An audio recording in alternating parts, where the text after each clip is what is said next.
Morning, everybody, including members of the public. Okay, as you know, I'm Councillor Jill Slocum. I'm the chair of this committee. The agenda pack with papers is available via ModGov or directly from the council's website from the link which was sent out to members. In line with the recommended meetings procedures, I'm requesting all members and officers turn off their microphones and videos, but please remember to turn on microphones and videos when you speak.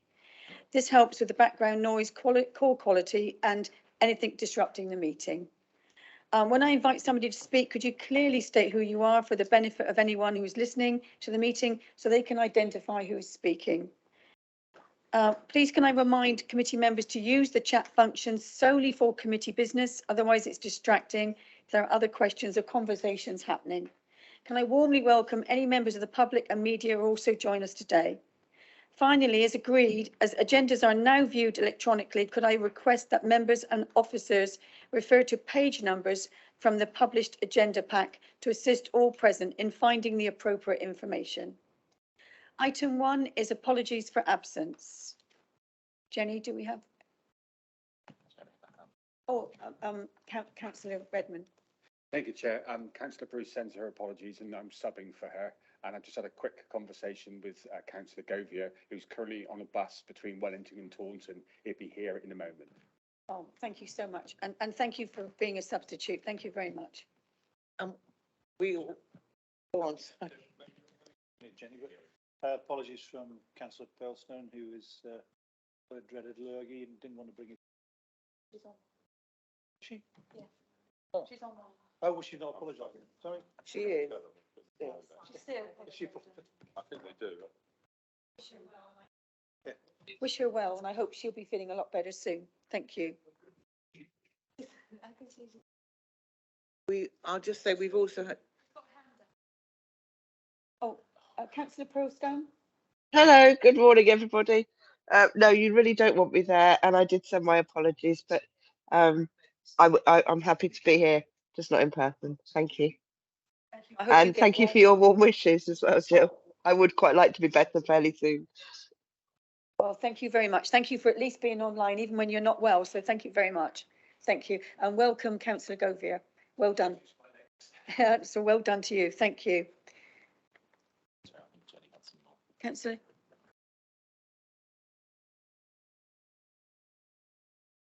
Thank you very much. Thank you. Jenny. And finally, we have apologies from Rosemary Woods, who did send a sub, who's unable to come. So we've got apologies for her. Thank you very much. And thank you all for the substitutes. It is appreciated.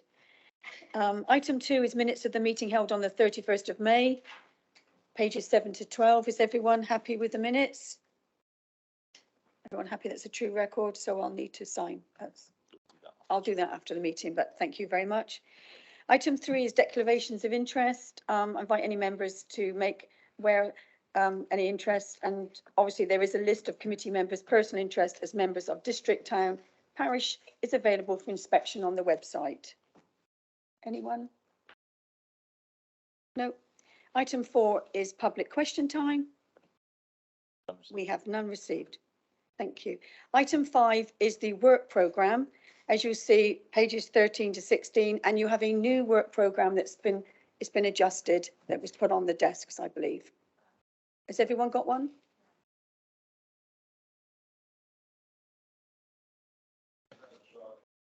Chair, whilst Jenny's just handing a couple of those out, I just thought there's a couple of further amendments that I'd clarify. The next meeting for the committee scheduled is the 5th of October. There are currently 4 items listed on there. One of those actually, the item listed as autism strategy should actually be learning disability and autism strategy. That's actually going to be a workshop item at the end of the formal public meeting in October. So we'll have the 3 other items first, and then a sort of a closed workshop session, because I know officers are keen to get members' real input into that strategy. So that will be useful. I also wanted to clarify with members, you'll see it currently reads as provisional joint meeting with children and families on the 25th of October at Dean House. I wanted to confirm that both chairs are happy for that meeting to proceed. That should hopefully be in all of your diaries anyway. And in terms of work programme,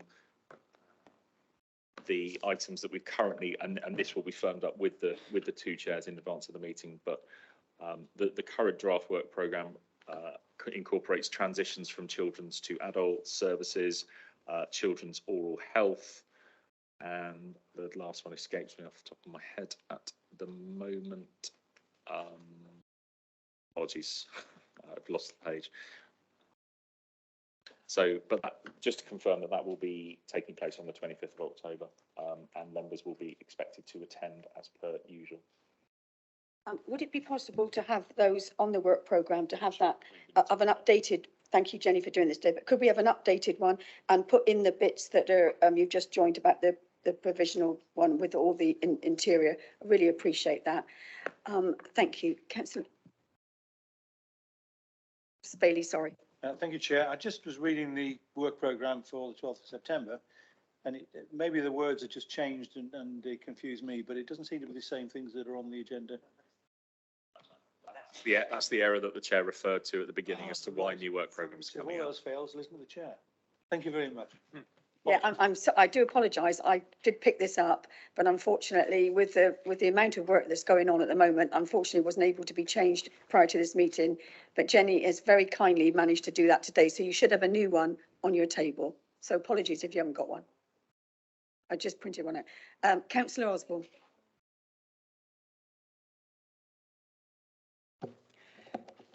Yes, thank you. Couple of points that I'd probably sort of say more about the email we had on the stroke report when there's someone here from the NHS in the room. But may I also request that when we do get to hold that particular item, that perhaps we consider moving the meeting to Brimpton Way, because it does have a huge impact on the Yeovil area, and there may be people may wish to come along depending upon what the decision finally is, but I may raise a couple of points on that later. The other one that hasn't been included is we recently had an email about a memorandum of understanding for the voluntary care social enterprise come through. I note that it went before the Health Board or the ICB in July, but it's not come to scrutiny, and yet I think the decision is going to be taken very soon on whether to adopt that. And I do feel that it should have gone to one of the scrutiny committees in August, so as at least we could have had a look at that. So as we're looking at it before it's actually drawn up, rather than afterwards when it's a bit too late to change anything, because there are a couple of bits that I do have some concerns with over that. Thank you. Okay, thank you. I'm afraid. Okay, I'll come back to that in a minute. Yes, Councillor. Apologise. I'm getting Sully, Councillor Sully. Sorry. Suicide prevention. It was on the work programme. It's not on the work programme, but the last I heard was how important it was to be on our work programme. But I was sort of told that there was probably not an update, which I remember saying that's a bit depressing to not have an update on. You know, we need to always have an update on something that's so pressing in our communities and across Somerset. But I've since learnt that in Wales, they have the ambulance service has introduced a suicide prevention training and mental health training for the first time, and partly as a result of there being an increase. Significant increase in calls to paramedics, ambulance is regarding mental health and suicide, and they're not able to do those calls, according to the conversation I was having with an expert on it. And I'm interested to know about that with our ambulances and suicide prevention. But if it's not on the work programme, I can't ask these questions. So please, can I ask the committee for support on this, that we can. We've always got something to talk about with suicide prevention, and with it not there. I know everybody, you know, has felt strongly about it and mental health, but I want to be able to ask these questions, but I can't if it's not on the programme. No, I appreciate that. I think what we've done is we've been trying to get as much on as we can, and it's always very difficult, but trying to get with this, every subject is important, but yes, we must see it. Councillor Osborne. Yeah, it's just a further thought on what Councillor Sully says, and I certainly do support her on that. But I seem to recall that weren't we also due for an update from the ambulance service in terms of performance when we had them here last, that I think it was agreed that they would update us. And at that point, that might be an opportunity to raise that in terms of, you know, how what we are doing to train our own paramedics, because as I understand it, I think it's now police policy that they are not going to be attending mental health call-outs. So therefore, it's going to fall back on the paramedic service to do that. Well, if we look on the forward plan, we'll see that the stroke service results of the consultation will be on the December meeting, and they will have a full report given to us then. The ambulance service, on my notes, it says we would call them back within 6 months. So we definitely will call them back, but we did say that we would monitor it within 6 months. So I think we need to give them time. I think things were going better, but I think to give a proper comeback for 6 months, I think is more appropriate. Councillor Well. Sorry, it may not be an appropriate place, but you were talking about this. Do you get a report from either the police commissioner or the police? They have triage nurses in their control rooms now, and all the mental health calls goes to them. And I would have thought that would be part of the same subject as the ambulance and the. Joined up thinking. Emily, could I? Yeah, we should be able to get that. Just also to note that yesterday there was a national suicide prevention 5-year plan that was also launched. So I'm quite happy to share the link surrounding that. And it would probably be worth bringing that back with maybe an ICS, so jointly with the ICB, because there is some grant funding that we can apply for as a system. And it wouldn't just fall to the ambulance service, it would also fall to the voluntary sector and the community sector, our commissions or community providers as well. So I think it would be good. But yes, we can get a report from the Police and Crime Commissioner as well, so we can do that. Yeah, I think that would be excellent. Actually, that's a really good point. So thank you very much. It has been running for some time, and I think the police have not dealt with so many calls because of that system. So it's obviously something we ought to be considering, perhaps. Thank you. Councillor Osborne. Yeah, just one final thought. It might be worth raising it here at this point, but I noticed that we are, I think from December, on every other month meetings, bi-monthly meetings. With the meatiness of some of the reports that are coming to us, and also now that you're looking to rotate around the county, whether we should go back to monthly meetings so we actually do give ourselves time to discuss some of these very meaty issues rather than just skate over them. We haven't decided to go monthly meetings yet. It hasn't been, we've been discussing it. The problem we've got is to be able to get people in, to be able to get reports done and people in time, it's not giving enough time. So the monthly meetings would be very small, and we're just discussing whether we can do that. It has to be a worthwhile meeting, not just the sake of having a monthly meeting when you haven't got all the information. So it's one of those difficult ones for us, because people that come here will need to present, will need to give a full report. So it is being monitored. It's certainly not out of the window, but at the moment in time, we're just keeping it to every other month. Well, we're not at the moment, but there will be every other month, and we'll see how things go. But obviously, if this is what the committee wants, then we'll have to do the best we can. But it was about trying to get a proper report in with all the information that's required. And I think that's more important. But we will keep up to, anyway, James, I'll hand over to James. Thank you, Chair. I've had meetings with all 5 scrutiny chairs, and we've had that similar discussion about the frequency of scrutiny meetings and how certainly on some of the committees it's making it challenging to keep up with the work programme that's coming through. So we are currently in discussion with the leader and the deputy leader about how we best take that forward. So it's rather than trying to set up ad hoc meetings for all of the committees, which is quite problematic in terms of fitting them into the calendar, meeting room availability, officer capacity, we're trying to set a plan going forward. So that discussion is ongoing at the moment, Councillor Osborne, and obviously I will update the committees when we've had that final discussion. That's fine, Chairman. I just thought I'd raise it because I have seen instances where presentations can sometimes be very long and very detailed, and everyone's more or less looking at the watches, and it restricts the time available then for discussion by this committee. But thank you for the update, Jane. Thank you for the update. Thank you very much. Oh, Councillor Sully. Sorry, I can't let it go. So under the update mental health response times, is that where suicide prevention is going to sit as an area?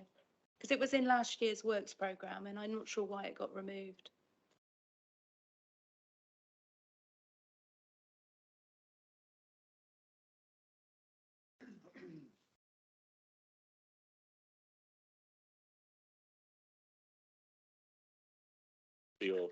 That's in the December meeting, Councillor Sully, is that the? Yeah. Yeah. Could it sit in there? That would seem to make sense to me, but Thank you. we can make that a bit more explicit within the work programme. Thank you very much. And what we'll do is we'll make sure that everyone gets an updated copy. Is that all right? So that you all know what's happening, what we're talking about, and everyone's happy. Thank you. Thank you very much. Okay, we're moving on now to item 6, which is Adult Social Care Budget Report. Very important report, and I'd like to invite Penny, Gowan and Emily. Oh, I'm sorry, beg your pardon.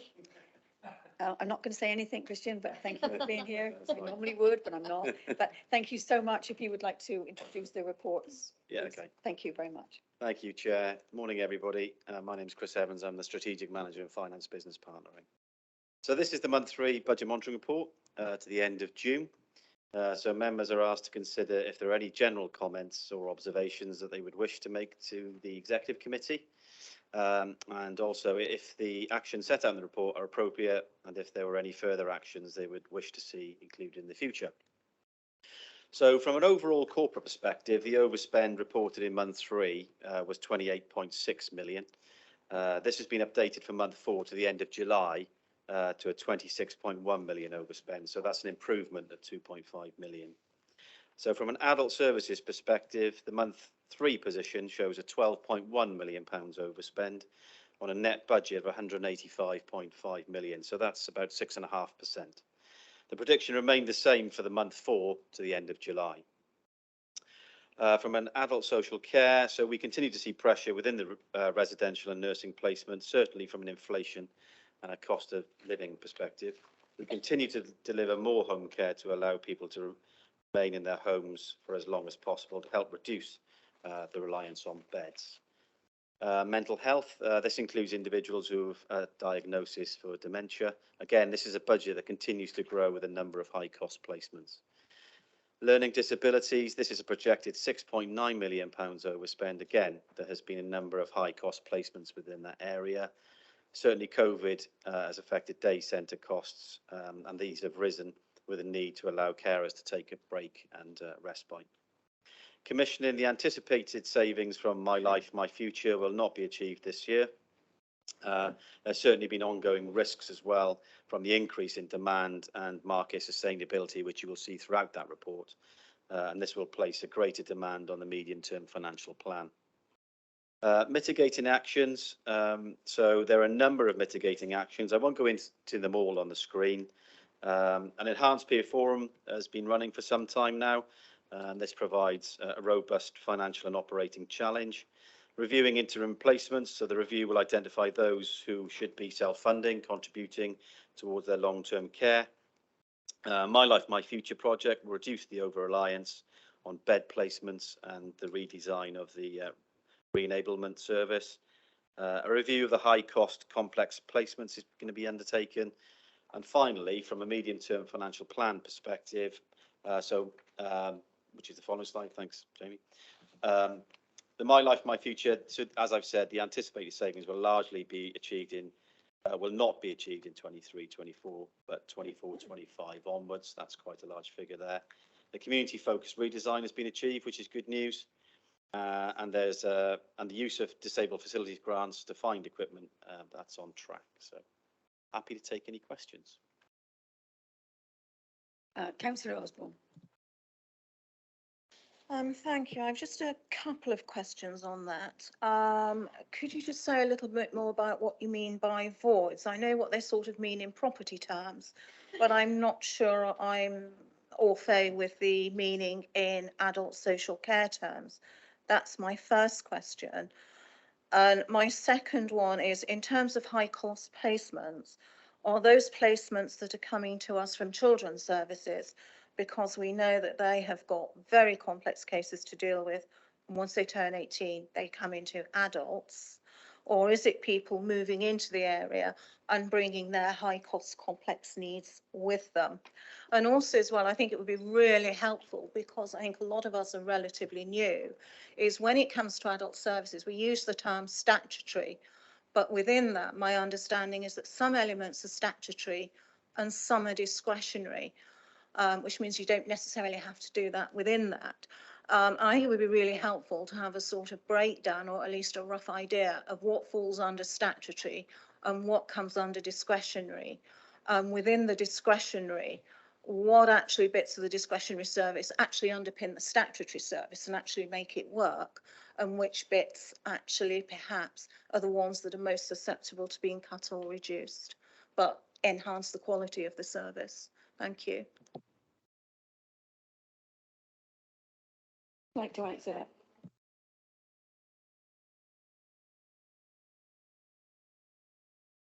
I'll take the question on voids.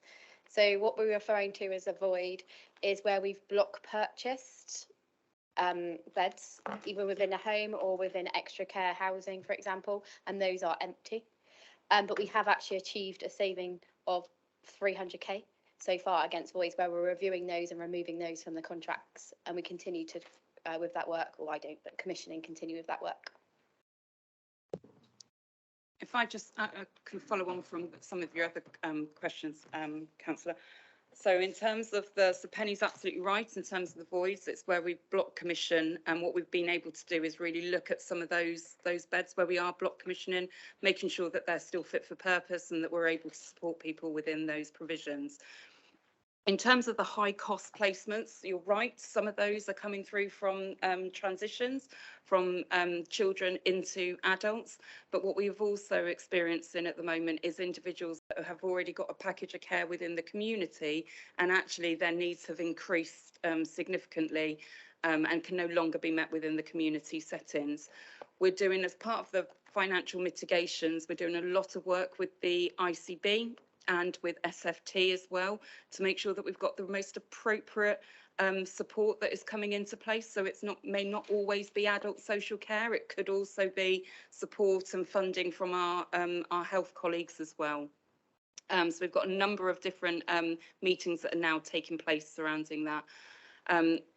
We are also, in terms of statutory and discretionary, I think that's a really good idea, and I think we could probably put together quite a good, in terms of what is under the Care Act, what is our statutory responsibilities, and then what is that sort of discretionary, or what's in our power to do, but not necessarily a statutory responsibility. And I think we could pull together something like that quite quickly. Yeah, I think that would be really helpful for members to understand, because I say we use it as a generic term, but I'm also aware within that, and the real challenge will be, I guess, in the pressures we're under, is to ensure that we don't cut the wrong bits of the discretionary at the wrong time, and therefore affect the statutory element, and that might bring us into sort of problems, not just reputationally, but legally as well. I quite agree, and some of that discretionary spend is surrounding our community infrastructure, and we know that by that sort of, a lot of our preventative services are through that sort of model. And if we don't invest in there, actually the longer term the impact for us is going to be greater.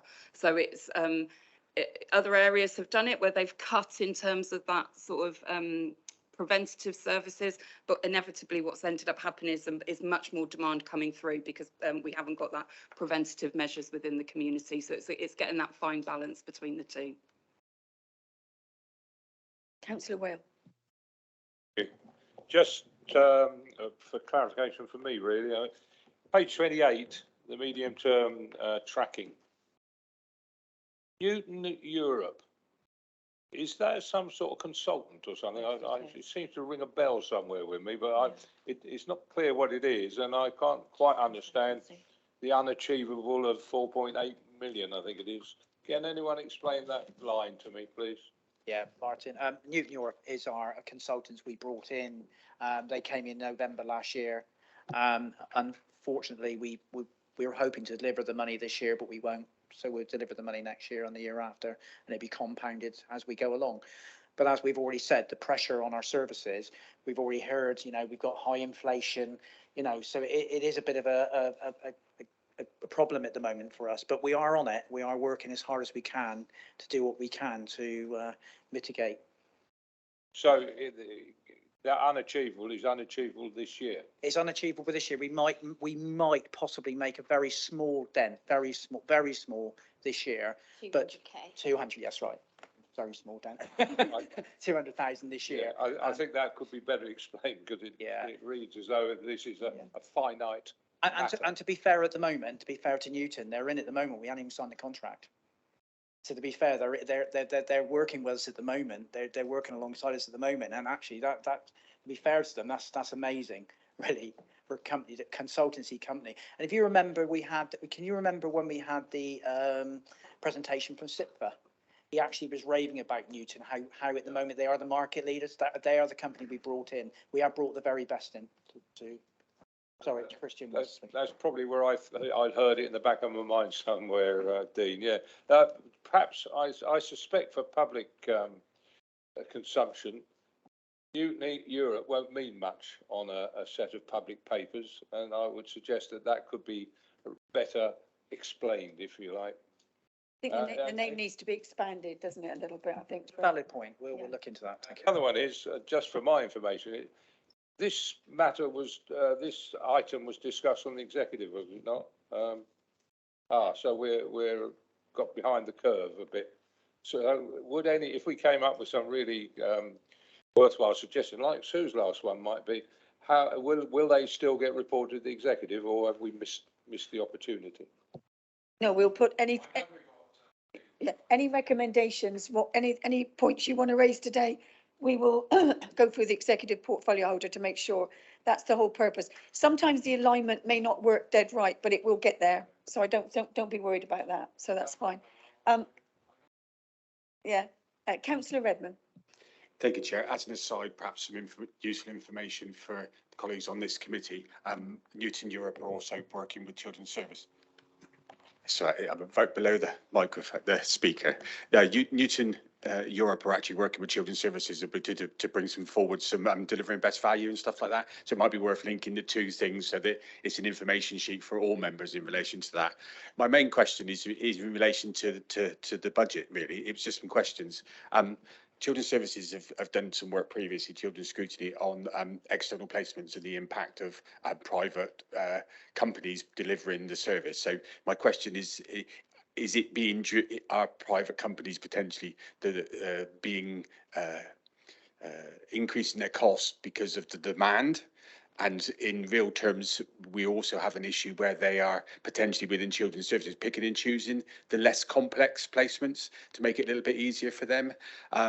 That's the first question. Secondly, it was in relation to some clarification, really. How does this fit with, it goes back to the statutory stuff, but with regulated, unregulated, registered and unregistered placements, how does that impact the placements, the cost as well, please? Councillor Ruddle, would you like to answer? Yeah, I think what the problem is the problem is we have no control over residential and nursing home care prices, which we've had a historically low price, and unfortunately now we're picking up with the curve, and I can only see, my personal view, I can only see that increasing as we carry on. I'm aware of it. I'm speaking to Paul Coes about this, but what we can do about it, I have no idea really without investing. So and then I'll hand the rest over to Emily. Thank you.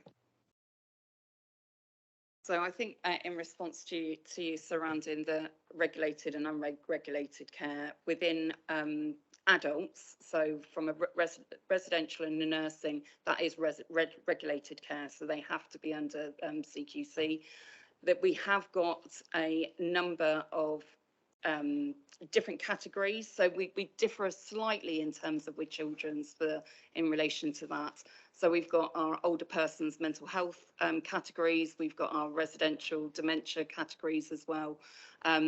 I would say that there's been an awful lot of work with our commissioners that have been undertaken in terms of supporting individuals to accept individuals that are presenting as quite complex needs.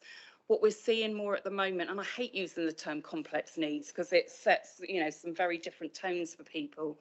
But what we are actively doing is working in terms of with our health colleagues as well, and particularly in relation to CHC.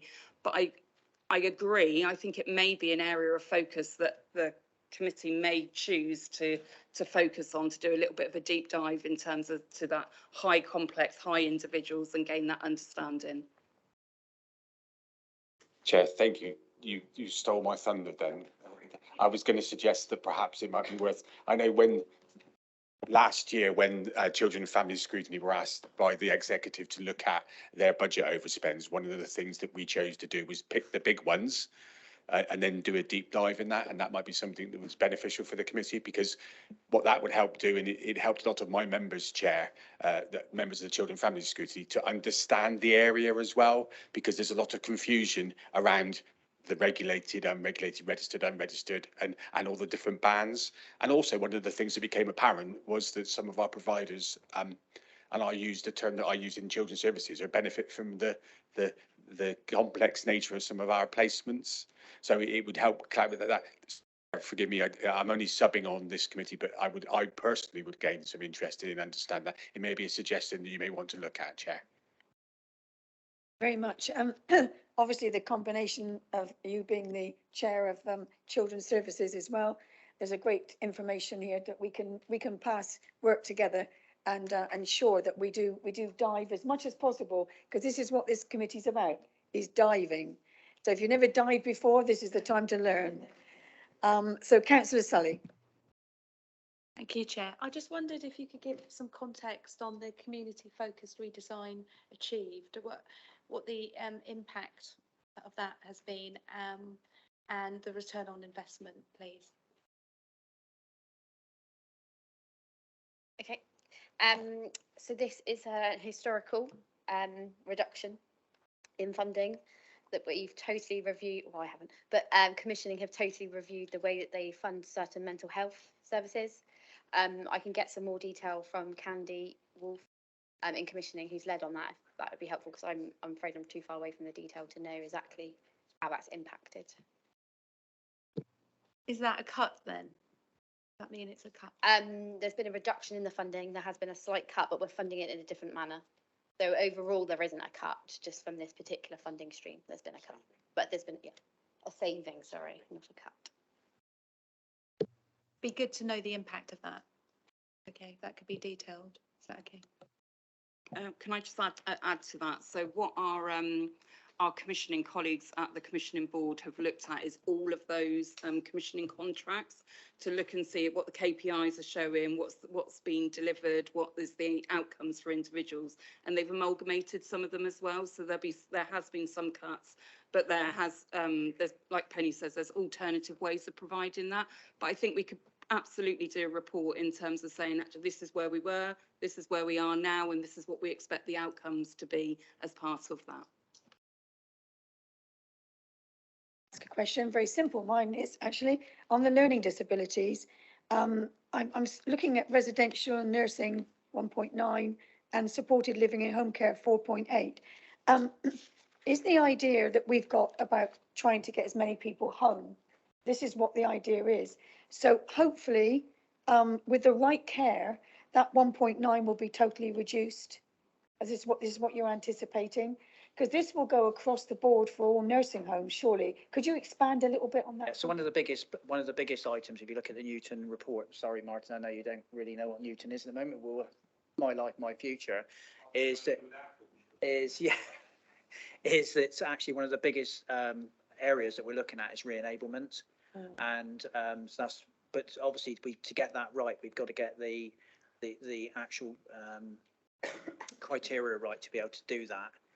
But we are on it, and that is the main point. So you are right. We are trying to, well, not trying, we are going to make sure that our residents, where they want to live, which is their home, I believe. I don't think any of us want to live in a nursing home unless we have to. So that is where we're going with this. And I think, right, Emily, I'm saying that, aren't I? And that's our main focus and our main drive. What I would like to see is perhaps a report come back on where we are with as many people that we're trying to let them have a better life, I think, at home. You're absolutely right. This is what I think is the right thing. But I would like to see another report, say within 3 months, 6 months, whatever, to let us know how that's gone. What improvements been made? How many people are actually now getting home care? And how many are leaving the nursing care? Because they can leave the nursing care. They don't need to be in residential I think homes. to be fair, I think we need 6 months. 6 months, yeah. I think so. What do you think, Emily? Really, I think we do. Would everybody be happy with that, a report coming back? Councillor Osborne. Just for interest, when I've spoken to Mel, because as opposition spokesman for adult health and care, I do have regular meetings with Mel, and I have asked for, regular updates, so we can actually see that these Newton savings are being delivered, and that's done on a regular basis, and that it doesn't just come to me as an opposition spokesman, it also comes to this committee as well, so we can have a good look at it and see that it is delivering. And also that we get a chance to sort of look at the risks, because there is a risk as well that not everyone will be happy with your decisions and people will challenge them. And what we don't want to see reputationally is more cases going to an ombudsman and an ombudsman finding against us. That will also add additional cost. I've got another question in a minute, but I can wait. But I just thought I would raise that. I'm in regular contact, and also I have been promised my Mel a copy of the programme initiation document, which is basically to further my understanding of what Newton is actually about and what it's doing and what it's going to deliver. Whether that is something that should come to this committee, albeit possibly as a confidential document, perhaps it should. I would like this to come to this committee, actually. I think to come to this committee within give us 6 months, so we can actually clarify from here until 6 months what improvements have been made, where we see savings, because we're all looking for savings, but we want savings to be in the right way. I'm always nervous with savings because you tend to think then the service will go down. But if we're actually giving people a better quality of life, then I think that's what we're all after. So I think that would be really good. And I think we need that on the forward plan, if that's all right, Jenny, to put that on, because I think that is an important factor. And I think it gives time for you to do the proper analysis as well. I think that's essential, isn't it? Councillor Bailey. Thank you, Chair. Well, actually, just going to reiterate what the last two speakers have said. We need to get the quality aspects behind here and the impacts on human lives. And this is a financial report, and that's what we've got to look at. It's a budget. But you do need to understand what the quality aspects are and the impact on human lives behind that. It's not my area, so I don't know how you do that, but it would be good to have that sort of feature, so we've got that understanding at the individual level, whether there's any ombudsman stuff that might go on, but more so that actually what's happened is positively impacted on people's lives, I suppose. Thank you. I was meaning that within 6 months we get a full analysis. So we want to know the negatives, the positives, and where the savings are, because what we don't want is, as Councillor Osborne in a way is muted to, the fact that you don't want to make massive savings, but actually the quality is down. And we don't want that. I can't guarantee you'll have a full analysis in 6 months, but I can guarantee we'll bring it back in 6 months. I think we can absolutely do something within a 6 month period. One of the big parts of the Newton or the My Life, My Future programme is about that decision making as well. And by doing the right thing for people, the savings will follow. But what we do need to make sure is we're getting the right outcome for individuals as well, and we're improving people's lives. So, and there will be, within a 6 month period, we wouldn't have completed that work stream at all. But what we would be able to do is come and share some stories in terms of actually what's the impact been surrounding that. What timescale, Councillor Ruddle has sort of indicated that you can't do a full analysis. I think Emily's answered it. I think, we will be in a position, we'll be able to come back. How long would it take for a full one then? How long would it take? It would be 12 months, I suppose, wouldn't it? Would it? It's a programme, it's a rolling programme. That is the problem. And what I don't want to do is guarantee this committee that we'll have all the information for you in 6 months. I mean, Okay. we're already middle through September nearly, trying to, we're October, November, December, January, February, March, it just moves on so fast. I just don't want to get, I'm not the type of person to promise you something but we will, Emily's right, we will have some stories to bring to you and where we are with this project.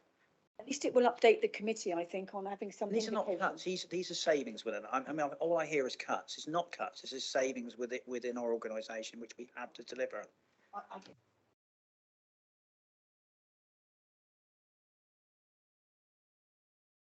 Right, I'll come back in a minute to you. Can I just, oh no, I won't. I'll go to Councillor Lation first. Go on, I will go to you first. Go on. Thank you.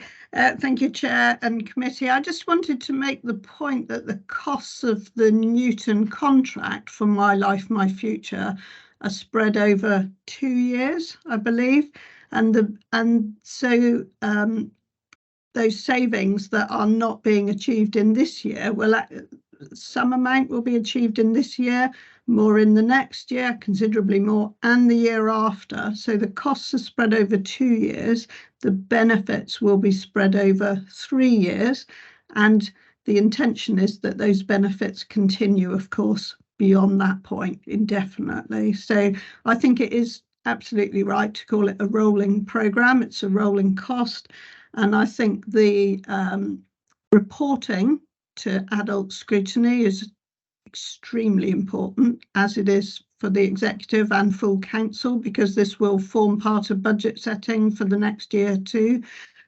So I think all I'm asking, Chair, is that it's recognised that this is a rolling programme and that the reporting will, of course, continue as part of the budget monitoring, as well as specific reports, as Emily has suggested, on how people's lives are being benefited, and the re-ablement work continuing too, because I hear such good things in my community about where re-ablement has worked well in improving people's lives.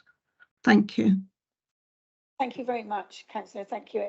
Again, that clarification does help a lot, I think. I think, like you just explained, Emily, to come back with the stories, come back with some information, will just help us as a committee to actually know we're on the right track. Yeah. Councillor Osborne. Thank you. I know, again, I've got a briefing at the end of the month on My Life, My Future, but I wonder whether it would be really helpful for a briefing paper to be provided to this committee, explaining more the aims and the objectives and what My Life, My Future actually is. We talk about it, but we don't necessarily have the depth of understanding, perhaps. And that's going to be important going forward when we come to analyse those results and what's going on. So I think that would be really helpful. And whilst it's quite nice to have a briefing for myself, I would like to see other members of the committee be equally as informed as perhaps yourself and I are going to be, Jill. Thank you so much. And I think Councillor Ruddle has agreed that can happen. That would be really very helpful. So thank you very much for that. Thank you. And I know Jenny will make sure that that's noted down on that plan so that we can, and I know Councillor Ruddle has already said he won't let me down. So in a way he said that. So that's wonderful. So no, he would never. He's very, very good. Councillor Bailey. Yeah, just to add to the conversation that's been going on, I think it would be useful to, because what we're trying to do is probably quantify some of the quality aspects if we're to raise them to the same level as the quantitative that we've got here. And I'm not sure, because I've got no experience in this area at all, how one would do that. And it may be there's an interim discussion about this is how you would demonstrate the quality aspects. And that could happen before the numbers that actually go behind those could come forward. So I wouldn't know how you'd do that, but there must be a way of doing that. And I guess everybody that's working in your area wants to make sure that the quality of care is enhanced or at least maintained. Maintained or at least hopefully enhanced as well. So maybe that's something that can come on an interim basis about how you'd actually pull those forward.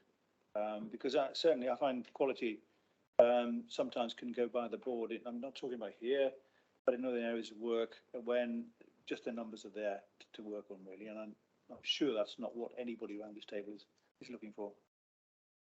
No, it's true. Emily, could you respond? Yeah, I'll just pick up on that. So we do report into this committee surrounding the quality of our regulated services on a fairly regular basis as well. What I'm really interested in as well is about the quality of the social care impact. So the impact of our social workers, our occupational therapists and our adult social care practitioners. We've just launched our practice quality framework as well, which will help we've now got an audit process that takes place. So that will all feed in as part of the decision making and the work that we're doing with My Life, My Future. But you're absolutely right. The quality is both in terms of the provider markets, but also in terms of our internal workforces of importance. Much. Okay, I think we've given this a good airing today, and I think to sum up the key points, I was going to ask. No, I'm just going to change, but no, I'm not. I'm not. It'd be really naughty. So I think the key points were obviously we talked about the discretionary and the statutory responses. I think that needs to be expanding on the Newton. We need to have a little bit more expansion on that. Placements. We need to talk about that. The report outcomes, re-enablement, and we need to hear about the savings, and we need to about the quality of the nursing, the learning disabilities, and also for the residential care and home care. So have I missed anything? I think I've captured everything there. Is that okay? So do I put that in the hands of you, Councillor Ruddle, or do I put it in the hands of Emily? So Emily, we want that to those notes to be taken seriously and importantly. And so will you report back to us? Will you go back? Will it go to the executive? How does this work now? Tell me, please. So I think what we'll do is I'll report back to yourself, Jill, particularly surrounding the statutory and the discretionary, because I think that could be quite a high level paper that could come out and maybe for further discussion. We'll look at the work plan to see when we can come back in the 6 months' time to do some update in terms of the decision making. In relation to the high cost deep dive action, we could utilise one of the future scrutiny and do a sort of an hour session surrounding that. Yeah. We could pull together some information which I think might be really beneficial, so we can do that with a report that comes alongside it. And I think that was everything, because I think the high cost for learning disabilities would come into some of the decision making and also within some of the high cost deep dive side of things that we're doing. And obviously, as Councillor Bailey had raised in terms of the quality, both in terms of external provider market quality and internal quality, that would again come as part of that 6 month update. Excellent. Everybody happy with that? When I was on holiday, I learned how to snorkel for the first time at a very mature age. So deep diving, I'm now going to learn how to deep dive. So I've started, okay? So I have item 7, which is the recovering access to primary care. And I'm going to invite Sukina Kazam. You are. However, my understanding is she should have been here in person, which is why Jamie's just disappeared off. See if we can find her. So I wonder if we could just have a 5-minute break and let me see if I can track down where she is. Okay, I'm so sorry. 5-minute break, everyone. Thank you. But only 5 minutes. Okay, thank you.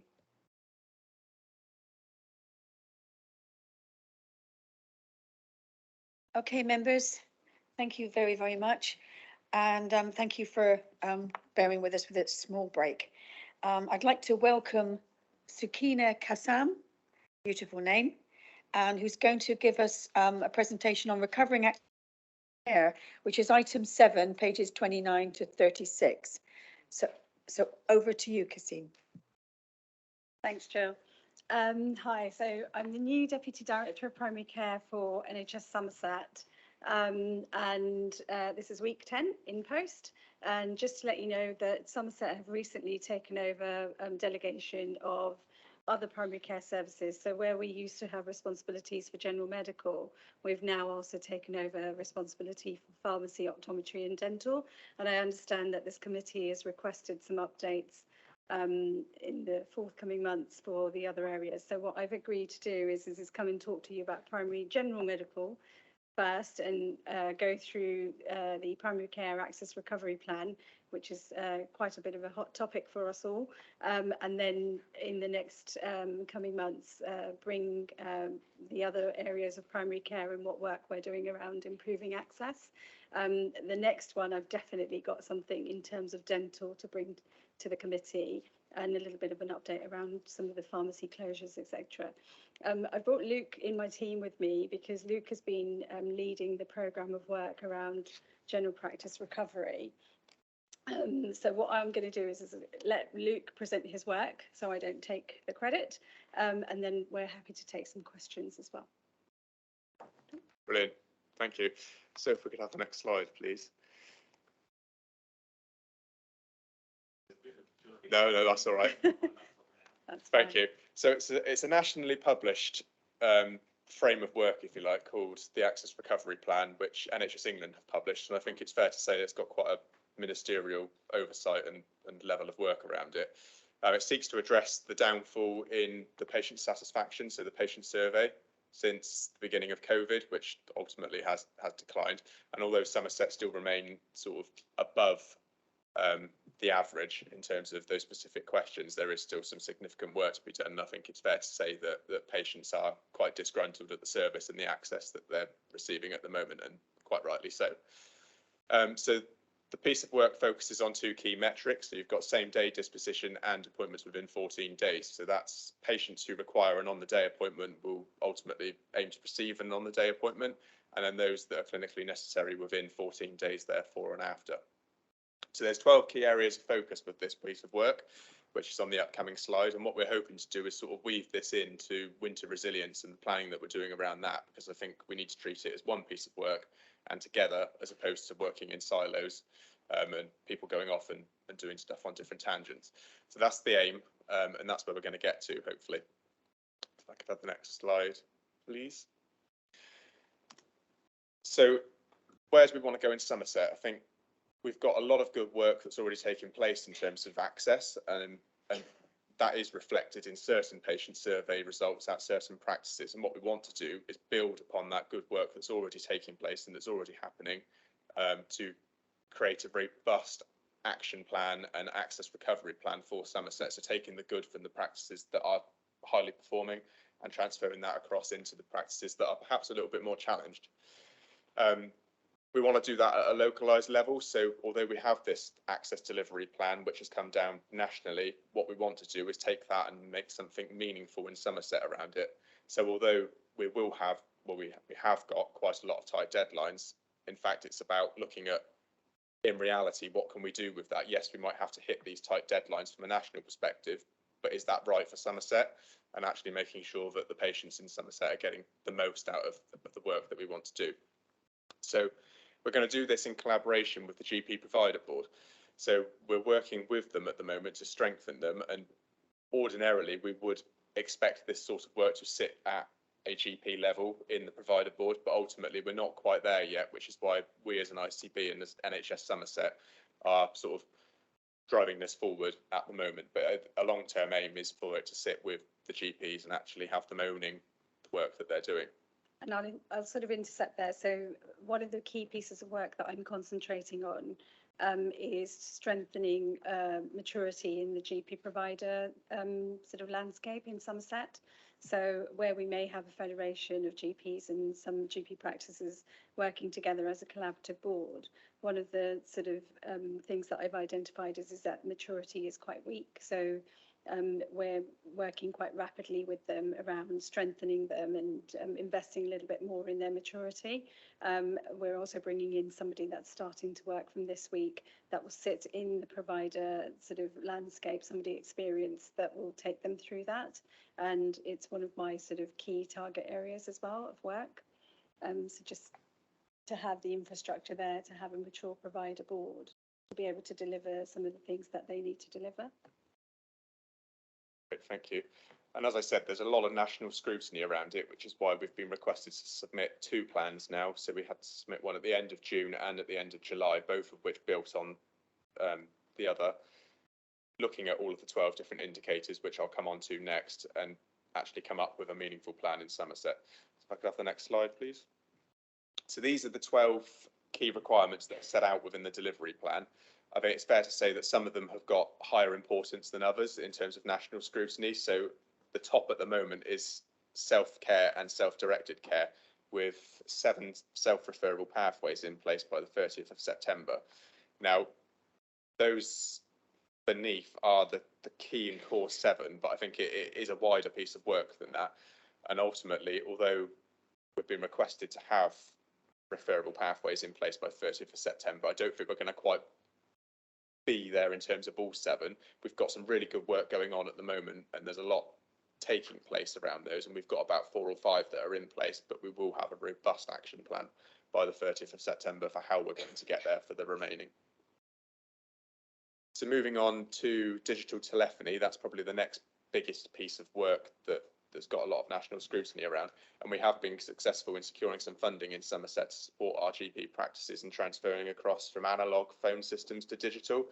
And I think in reality what that means for patients is that they'll see hopefully a reduced call wait time when they phone the GP, and it aims to tackle the 8 AM rush, which we've probably all experienced here. Now, there's a lot that sits behind that, but the funding that we've managed to secure from NHS England will ultimately support our providers to transition across to that, and that will be reflected hopefully in the next patient survey, or a couple of patient surveys. Once it's had time to embed itself, we'll see some active results coming through there. It's important to note as well that there is a heavy focus on the digital agenda, but it's only building on the digital side of the portfolio that's already in place, and actually it's about supporting patients that might not necessarily be able to access digital technology to be able to book appointments and things, and actually making sure that yes, we're focusing on digital for those that are able to access digital, but actually maintaining a traditional method of being able to contact your GP as well, so by the telephone, calling in, that sort of thing.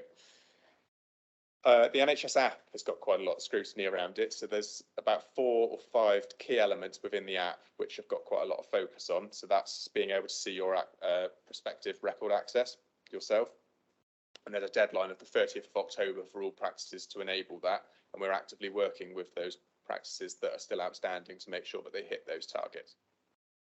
Within the NHS app, there's also the capability to be able to book appointments, which I just spoke about, and we'll be looking to make sure that patients and the comms team, both at the ICB and the PPGs, etc., are all engaged in that process, and how they engage with patients and how those comms are supported moving forward.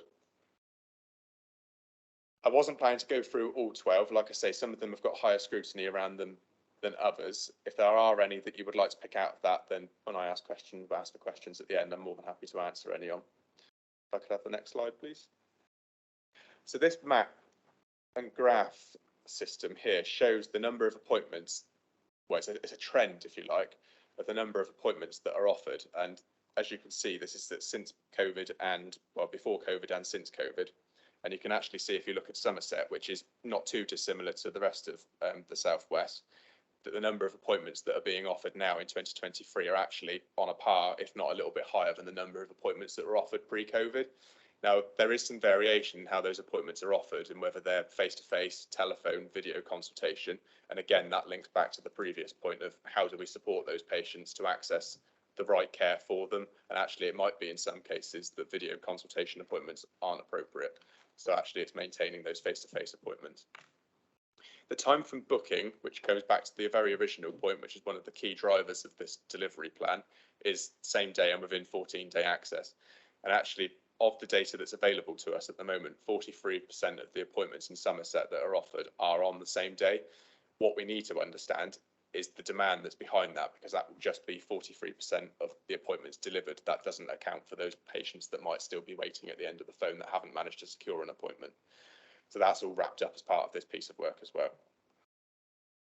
Hey, could I just say, sorry, I know you want to have questions at the end. What I noticed was that doesn't equate to some, when you look at the Somerset graph and then you see same day appointments, I would like to have seen the detail of where that graph sits with the same day, the 2 days, the 8 days, whatever. It doesn't equate to me the detail enough. Okay. And I'd like to see a bit more detail of where that sits, you know, because I think that would make more sense to us, if you don't mind.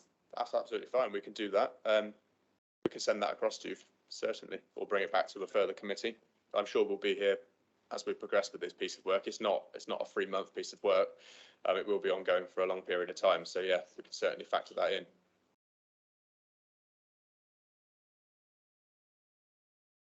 Can I have the next slide, please? So in terms of next steps then, I mentioned that we've submitted a few different plans now to NHS England, and what we would like to do is, now that we've got those and we've got them in writing, is turning them into something meaningful in Somerset. So that will involve support level framework conversations, SLF conversations with those practices which are identified as being significantly challenged. So the drivers behind that will include the patient survey, the number of appointments that they're offering. Is it on a par with what we would expect a practice of that size with that list population to be providing? And actually, if it's not, getting into the practice, understanding what the challenges are and how we can support them with that, and whether that might be through backfilling some clinical capacity to enable some training. There's a lot of support level framework conversations that are run at a national level from NHS England. So we've got an intermediate course and we've got an intense course, depending on the level of challenge that's within a practice. And actually what that facilitates is either a 13-week or a 26-week intense development program, actually where we've got specific facilitators that enter that practice, work with them to understand the challenges, actually identifying the good areas as well as the bad, how we can share learning across Somerset, because they've got a wealth of experience and they've been doing it for a very long time, and coming up with an action plan, and actually how we turn that into a meaningful reality and how it's measured. So it's all very well having an action planning saying we're going to do X, Y, and Z, but actually not losing sight of what we're trying to achieve here and making sure that we're seeing the results that we need as we move forward. So that's the next step in terms of us as an ICB, engaging with those providers, identifying them, engaging them with the support level framework conversations which are being run at a national level, and driving that forward. So that will be done, as I mentioned, in conjunction, and as Kana mentioned, with the GP Provider Board, and as they mature, we expect this programme to come along with it. It's also worth noting that there are practices that have been identified that are already known to us as well. So we have sort of a resilience piece of work that we're doing with some of the known practices. So there are, sorry.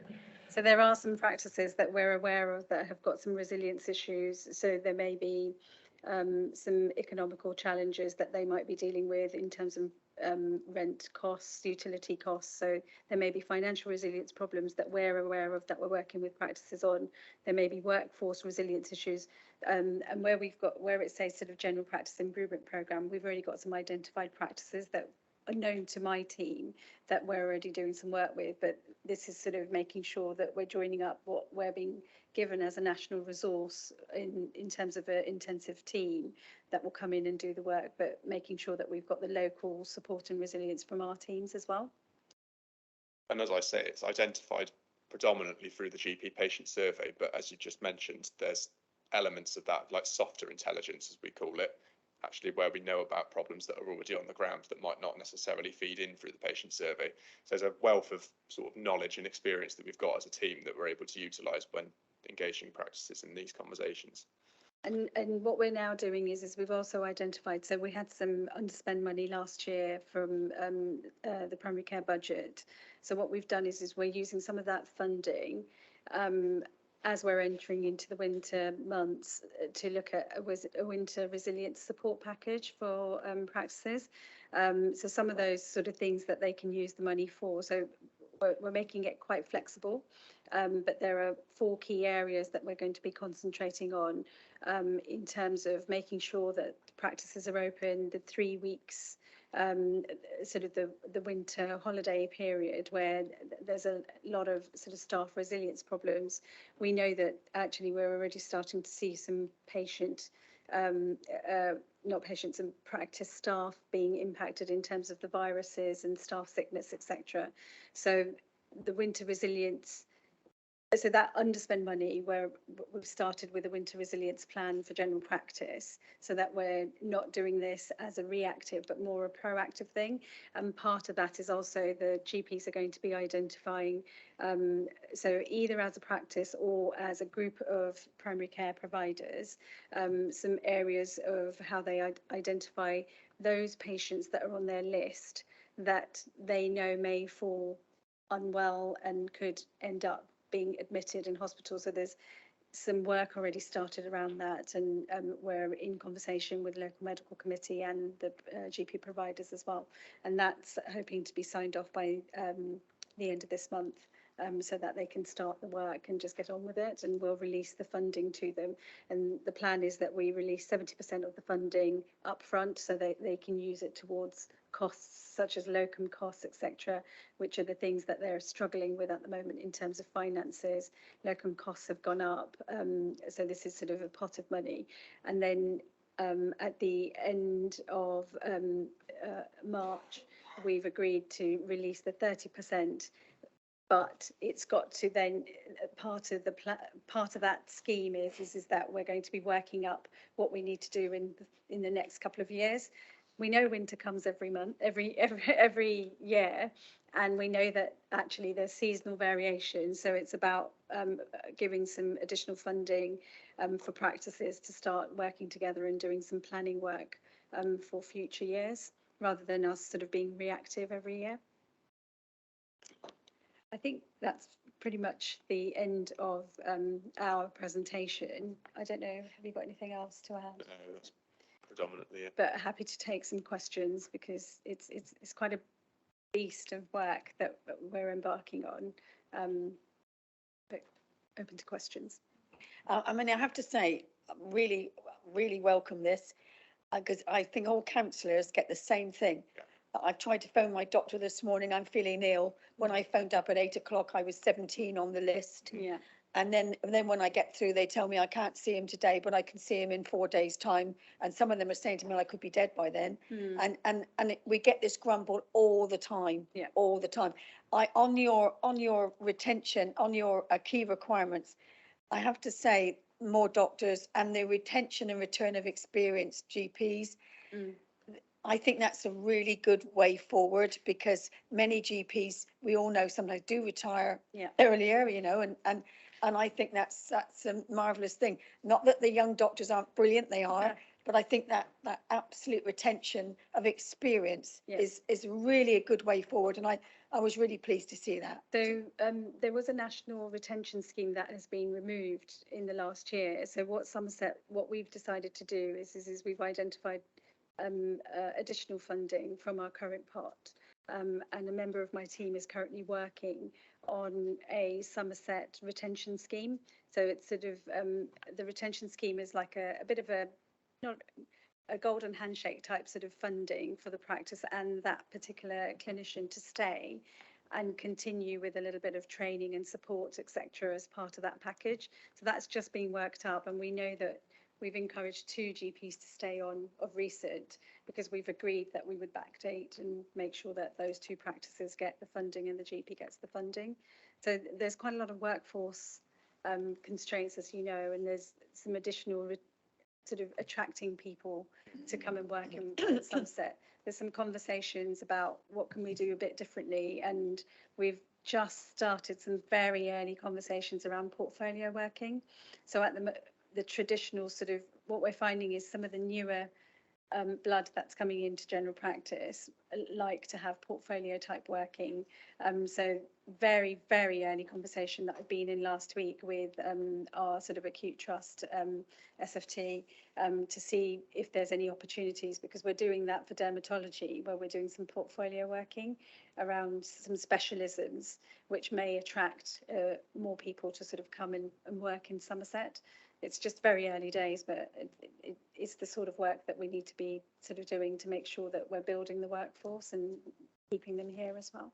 I think we have a lot of those conversations as well. We do assurance framework visits to our practices in Somerset quite regularly on a 3-year cycle, and those same conversations come up at the meetings across Somerset. It's not a unique issue, I think, in terms of workforce, and we do a lot to support our practices in recruitment challenges, whether that be through sort of trying to wean people off of locum agencies and actually how they attract retention as opposed to relying on locums, and actually converting some of those locums, if they really enjoy working at a specific practice, into salaried or partnership GPs within the practice that they're in. Councillor Govia. Yeah.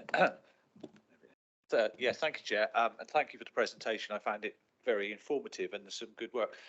Could I just pick up on the point that you just raised and we've just had a sort of bit of the more new doctors and retention is obviously key because as you say, this is an issue we get all the time. People don't have access. I just wondered if you sort of identified how many GPs we are short of where we have got that information. We can provide it to you. I don't have it to hand, but we do have that. Because I remember a couple of years ago, and it was quite a significant number. You know, and I think also there was concern about the age profile of GPs at the time. That a lot of them were. We had a lot of older GPs, which is a good point because they're experienced and mature, but there is a risk of them retiring and not being replaced. And actually, you know, when I mentioned resilience and practices that sort of flag to us as in the soft intelligence, that is the sort of practice that we go into. So I'll give you an example. We know of one practice where we know that there were 3 partners in there. One partner's left because they've fallen out, but the other 2 are very old. So already there's a conversation within the multidisciplinary team, within quality ourselves and workforce, that actually we need to make contact and go in there and have a conversation around, so what's the plan?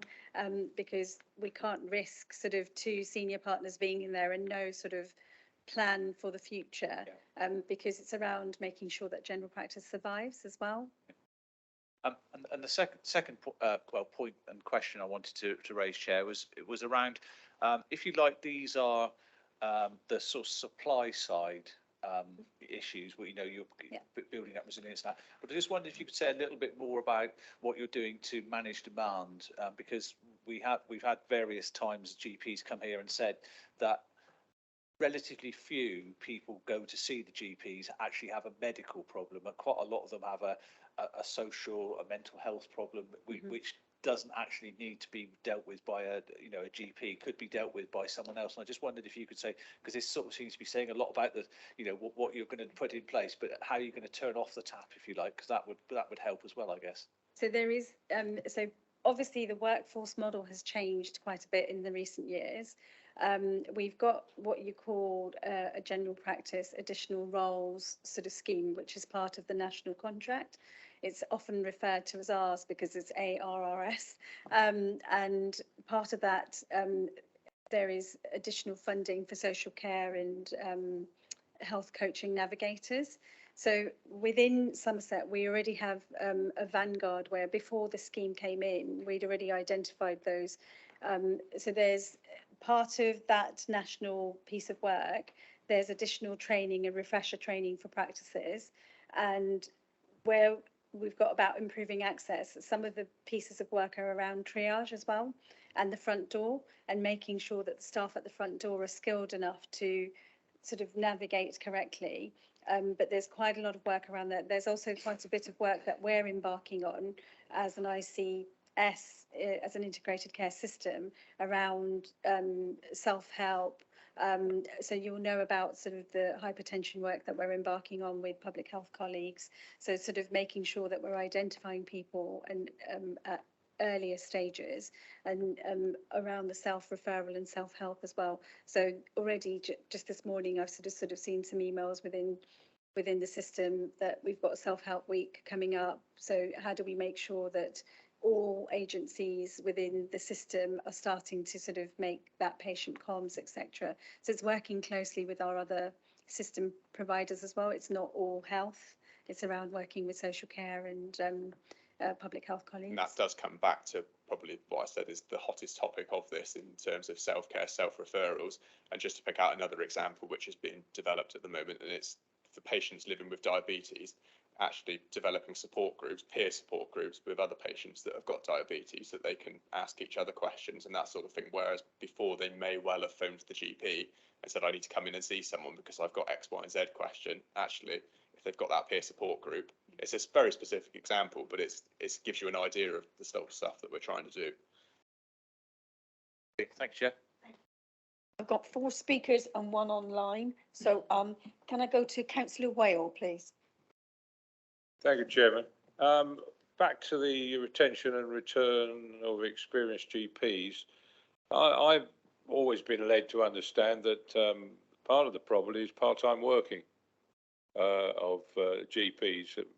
It went into high drive a few years ago, and is there any way of counteracting that? I know everybody's got the right to work as they want to, but obviously if you've got a lot of GPs on part-time working only, you're going to have double the amount of GPs. And the other point is on the graph with coloured graph, which is 43%, was it, of, yeah. I mean, that is obviously an overall graph for the whole of Somerset Care area. Obviously, some areas are much luckier than we are because 43% would be an absolute miracle. In fact, to be honest with you, around the Chard area where I come from. So I think that's got to be looked at. It's fine for the whole of Somerset, but the black spots, you've got to identify the black spots, which you've said already, I think. Yeah, so we do have additional data, so that will be broken down for us and practices for us to be able to go and do the work. So to identify the areas that we need to do the focus work on, we would have the background data, and I'm sure we're able to sort of share that information if we've got it as well, so we can provide that. Oh, part-time working. Okay, so yes, I can't comment on what people's wants are. So general practice has always been one of those professions that's attracted people because it enables part-time working. So you'll have a lot of sort of people that leave acute side to move to general practice for flexible working. You probably hear something different from general practitioners, that actually they might be written down as part-time working, but the hours that they're putting in are much more now. I think we've got data that we could probably look at. I haven't sort of looked at it myself in detail, but there is a member of the team that looks at this. I think Annie might have this data. So, and we have a training hub that we work with and the LMC, and we could probably look at that data and have a look. So, but sometimes actually it might counteract and give you the opposite. So actually, if you could attract part-time people, you might actually, it adds up more. So actually there's a counter argument that you might be able to attract more people by enabling part-time working. I think also because they're individual partnerships, it's about making those individual partnerships a pleasurable and nice place to work. And that's part of the work that will come out of these conversations that we're hoping to have with practices. And actually, if we speak to some of the staff and they say, well, actually some of the working conditions aren't as great as they could be because of like capacity and demand challenges, actually, how do you get to the bottom of that and make it a pleasurable place to work, actually? And then you might attract more GPs that sort of full-time basis. Yeah, and I mean, some of the things that I sort of intercept in quite a bit is when there's a partnership breakdown. So that would be when I would be straight in there. But one of the things I pick up quite often is actually people enter into a partnership and they don't look at their agreements. So there is a little bit of work that we're sort of embarking on around making sure that partnership agreements are strong, etc. Because I think people don't realise that actually it's like a marriage, being in a general practice partnership, and if something goes wrong, if that partnership agreement's not strong, so even when new partners are joining, it's making sure that that partnership agreement is fruitful enough to attract people and stay, but also if something goes wrong, then it doesn't all break. Because some of the agreements where they're very loose, it can make it quite difficult for all of us to sort of save that practice as well. Because the agreement, so the things that sort of impact partnership agreements and partnerships are things like premises, who does the premises belong to, what sort of financial investment is required, if they leave a partnership, what does that mean? I mean, what are the exit costs, etc. And those are the sort of things that people are not very aware of, and current economical impact that is having on some of those partnerships as well. So we've got practices that are on our resilience radar.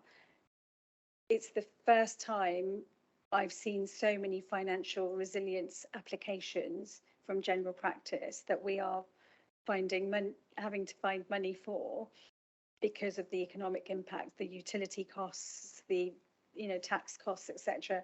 They are having a significant impact because people forget that actually they are independent, smaller providers. So as businesses, they're struggling. But that's the bit that people don't see. They think, oh, there's a practice closing down or there's a GP leaving, but the stress of it is what's making people leave. Can I have Councillor Bailey, please? Thank you, Chair, and thank you very much for your presentation. I appreciate your attempts, and hopefully successful, to take the national view and bring it down to Somerset and what's relevant to there. I had a couple of clarification points, if I may, to start with. Firstly, as I understand it, the driver for this is the patient survey, and that will also be the way of monitoring and evaluating its success. That'll be part of Part it. of, yeah. It'll be part of it. So there are some key performance indicators as part of the programme, which we will be looking at with the practices to make sure. So, for example, if we're looking at telephony, there's some basic things around bringing everyone to par. So there'll be some practices that will have a particular telephone system that doesn't actually enable you to do everything you need to do to make the patient experience okay. So that will have its own sort of key performance indicators. So at the moment, it's a lot of baselining and identifying the practices and the areas. But then the programme itself will have some key indicators that will enable us to sort of start monitoring if things are being successful as well. Okay, yes, because that's, I was going to move on to that. I just want to clarify a few things, if I may, to start with. On your graph slide, just the baseline that's there, the dot, which I presume is the dotted line, is that the one that's relevant for each of the areas, or for it's the same for everyone? No, so that will be the same for everybody, and then the line that sits across that is I say the number of appointments, but it's the percentage change really. So 0 is your baseline figure. Yeah. And then where it dips is where less than average appointments are being offered, and then it sort of goes back up, and that's the trend that you're seeing there. It's also worth noting that the data is not like data always is. There's always some issues with it. So what we do know of is that the national data set is missing certain activity data. So where we may have some practices that are on, I'm just trying to remember the name of the system. Ask My GP, etc. So if there's a practice that's using Ask My GP, that data might not be in this. So at the moment, part of the work is data quality, but there's some national work with some of those providers in making sure that they are compliant to feed the national database as well. So there's a lot of complexities around it. So, yeah, I'll just make a side point. Ask My GP, because I know there's some practices in my area where they've it's been switched off. But moving on, my question was, so one can compare each of those graphs, basically one to another. Yeah. So the second question is, what are Cornwall doing? I know that's what I was just about to say, that so that is something that we're looking at. So we think it's to do with data, isn't it? Yeah, so again, it will come down to individual sort of data sets in terms of clinical systems that are able to speak to each other, that because this is a national extraction, this is done at national level. Okay.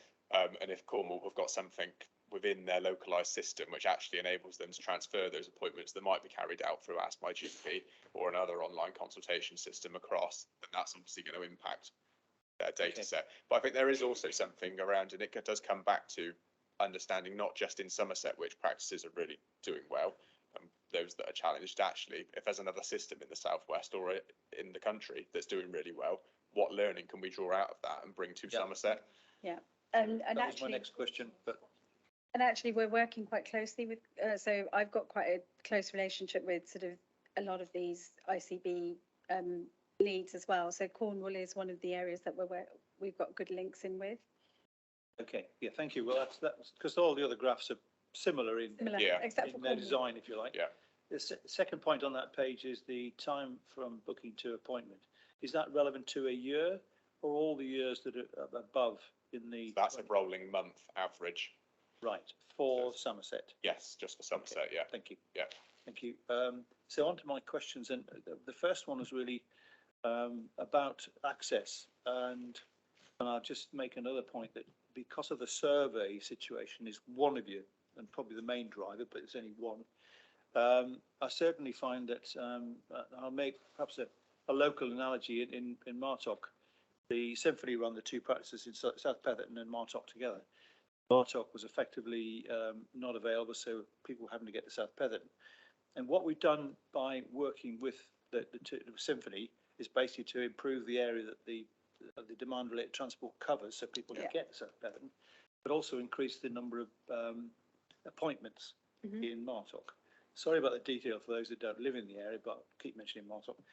What I'm not sure of is that what I know now is the perception is still, in talking to people, that you can't get an appointment. Okay. And you can't get access. Mhm. So the key thing, and the survey would be based on that, is what people's perception is, and that there may be a lag. So what I would be keen to see is though the data, when calls are being responded to, how quickly you get an appointment, which I'm sure you're doing, and then the survey would show that, but it would be a lag because I mean, although I've mentioned to people these bus services, they still say you can't get an appointment, and I say, have you tried? No, well, about 6 months ago I did. Yeah, So that was just, I just want to make that about perception. that's interesting because actually, so Luke is actually the contract lead for the SHS contract. So the contract that you're talking about, he's actually the lead contract manager for it. And we met with them yesterday. So there is a conversation at the moment around patient comms as well. So underlying a lot of the programme work that we do around winter, primary care access, etc. So the conversations we're having with practices is actually, are you talking to your patients? Because a lot of people go and do improvement work, etc., but they may not be looking on the comms side of this, the comms and engagement side of it. So there's a piece of work on that. We're meeting with Healthwatch and PPG lead colleagues in the next couple of weeks as well, to see if there's anything that we can do together. Because I know that Healthwatch are going to be going out to do a little bit of speaking to patients and the general public. So they would like to meet with us as well so that we work together. But the particular example that you're giving us, we were actually in conversation with them yesterday. Okay, well, I'll just put in the record the Symphony have been an open door as far as I'm concerned in terms of dealing with this. So, but it is, I want to just focus on access because a lot of the demographic and the slides focused on digital systems and you said it's not just about that. Just two questions I think is, what about the phone system will be changing? Because most of the people that I think will be accessing the service, and trying not to be stereotypical, will be of a certain demographic, probably similar age to myself, or younger, and how that's been opened. And I just wondered whether you've looked at the ability to reach out to them in other ways. So in other words, they don't need to come into the practice, but you could be reaching out, there could be a nurse going out to them, and maybe that's a bit of an old-fashioned way of looking at it, but it's just another way of reaching out to them. And really, unless there is a bus service or access down a telephone line, the sort of people I'm thinking of won't really have access to the services. And I guess probably 10, 20 years down the line when I'm not around, it will be all digital, but at the moment that's not the case. And I just wanted to have some because we do have within Martok, we have 3 people who are paid in the parish, one of whom is looking at old people and linking in with the Symphony setup. Yeah. So it's not just about, it's a point that Andrew raised a few moments ago about, you know, often you're looking at the same people and possibly even the same families because there are social work issues, there are youth work issues, there are housing issues, and it's not just down to the NHS. You need to have that integrated approach to it. Yeah. And I wondered how much you're able to reach out and join those areas together. That's sort of the long-term strategy work, which is part of the primary care strategy, but also as an integrated care system strategy. So it's sort of a new word that a lot of people keep talking about. It's the integrated neighbourhood working. So we're embarking on a programme of work to sort of identify integrated neighbourhood teams as part of sort of the wider, how do we make this more multidisciplinary way of working? It's something we're embarking on. There are identified areas that we're planning on sort of starting with. I know that we're looking at West Somerset, isn't it, as one of the areas that we want to start, because we know that some of the conversations have started. So that is the long-term strategic way that we want to work, is more multidisciplinary because we all know that it's not just about health, it's all sort of a domino impact, isn't it? With social care issues and healthcare issues, that sort of all hand in hand. And I think there's something around that traditional model as well, isn't there? In that everyone traditionally has been funneled through the GP and then out. And actually, it's about how do we stop that bottleneck at the GP, and actually, as part of these integrated neighbourhood teams, bringing everything together and actually have a better way of working rather than siloed working, where people are just directly referred into, sort of thing. Okay, can we move now to, oh, thank you ever so much, but I want to make sure everyone has an opportunity to speak. Thank you. Thank you. Councillor Osborne. Okay, thank you, Chairman. Thank you for this report. Really helpful, really useful to see the 12 key requirements. But I think I'd also like to know that when are we going to feel the benefit of this at ground level? So you don't have the, say from a patient perspective, you haven't got that 8 o'clock gold rush to get an appointment. The perception improves that actually you can get to see someone in whatever form you wish, because that really will be the proof of the pudding. And you also mentioned other ways of measuring KPIs. That might be quite useful to know as well. I'd also be curious to know, in terms of retention of GPs, what impact did removing the pension pot cap have on that? Because that was sort of cited as a major reason for GPs going, that they hit that point and so therefore they left. Has that made any difference? In terms of new doctors, how many more can we look forward to? Because it takes about 6 years to train a doctor. And how are you going to ensure that they're retained? Because I read a heading today in the paper that something like, I think it was 38% were looking to exit medicine within 2 years of graduation. And that's quite worrying if we start to lose people in those numbers. And it's probably a national thing. But how are you as an ICB going to ensure that the doctors that are trained in the hospitals around here, they might not necessarily stay here, but they actually stay within the system to do that good work and do come into GP practice? My other question is high priority for primary care in housing developments? One of the things we are coming up time and time again is that it's something that isn't really considered, or you're not necessarily getting involved in advising in terms of increasing capacities when we are seeing housing developments come along. It's a very major objection from residents. We can't get an appointment now, so how are new residents going to cope? Where's the provision going to come from for that?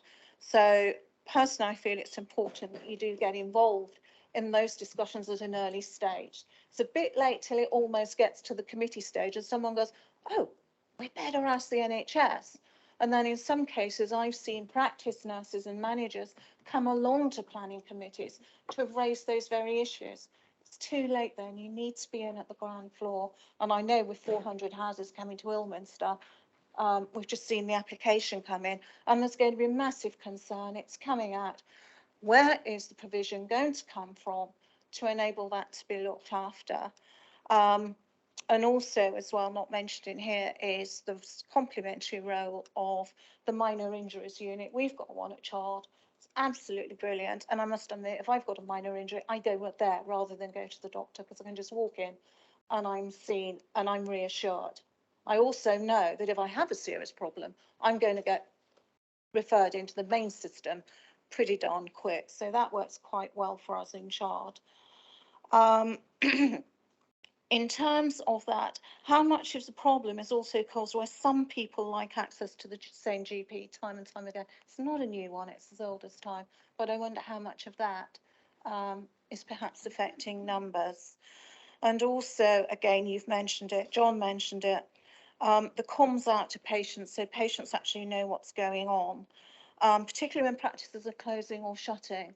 And the first thing you get is a message on an answer phone saying, sorry, you've just been taken over by such a thing.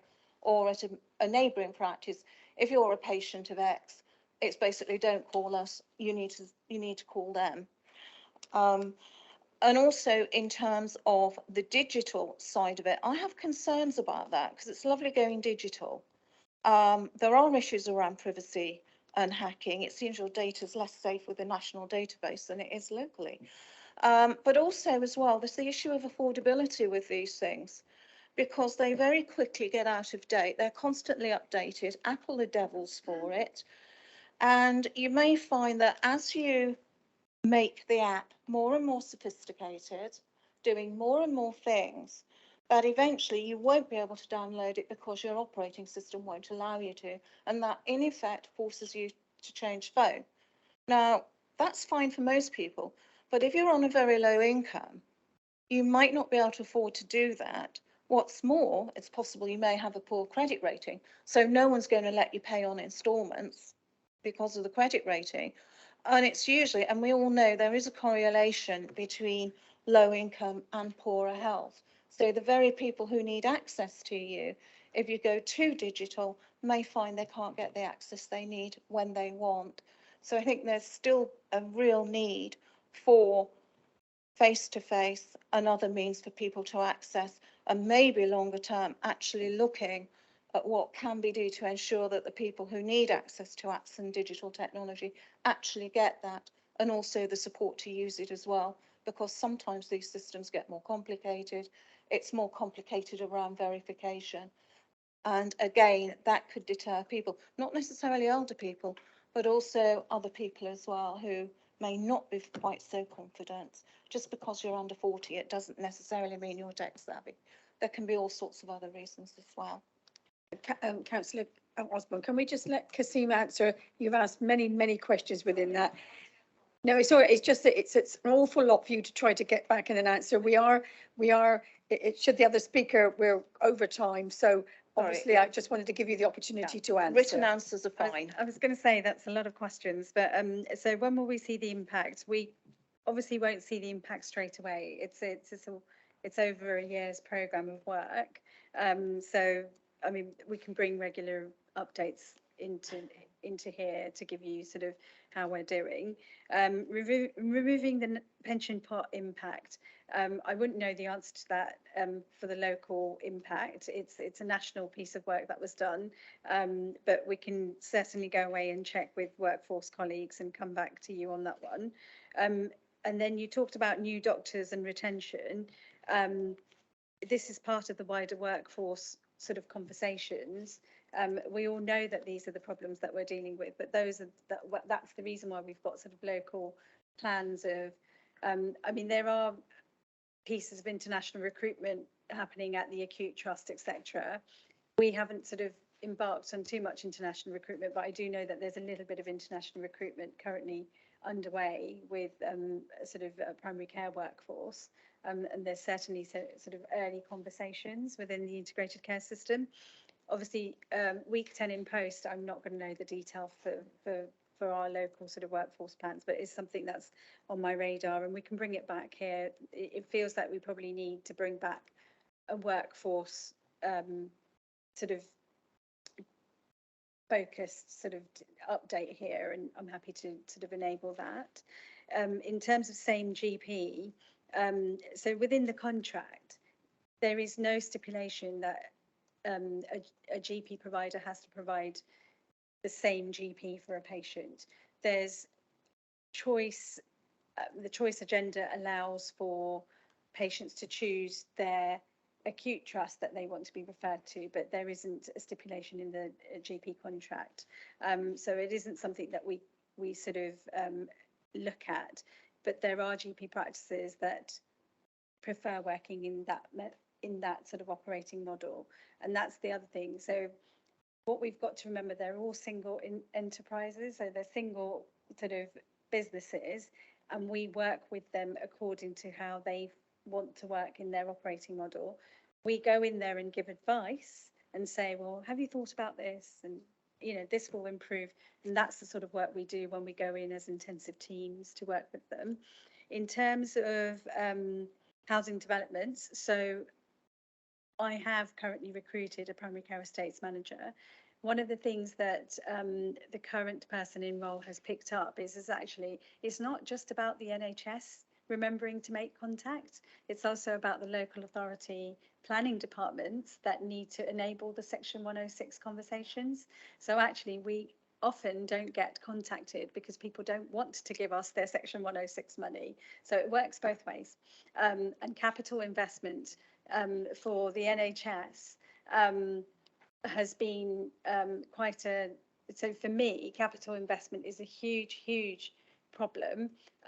What people don't realise is that there's a capital pot for NHS development, but general practice and primary care capital investment is very small. I only got £300,000 for minor improvement grant capital money this year, and to share that out across the whole of Somerset becomes a bit of a challenge.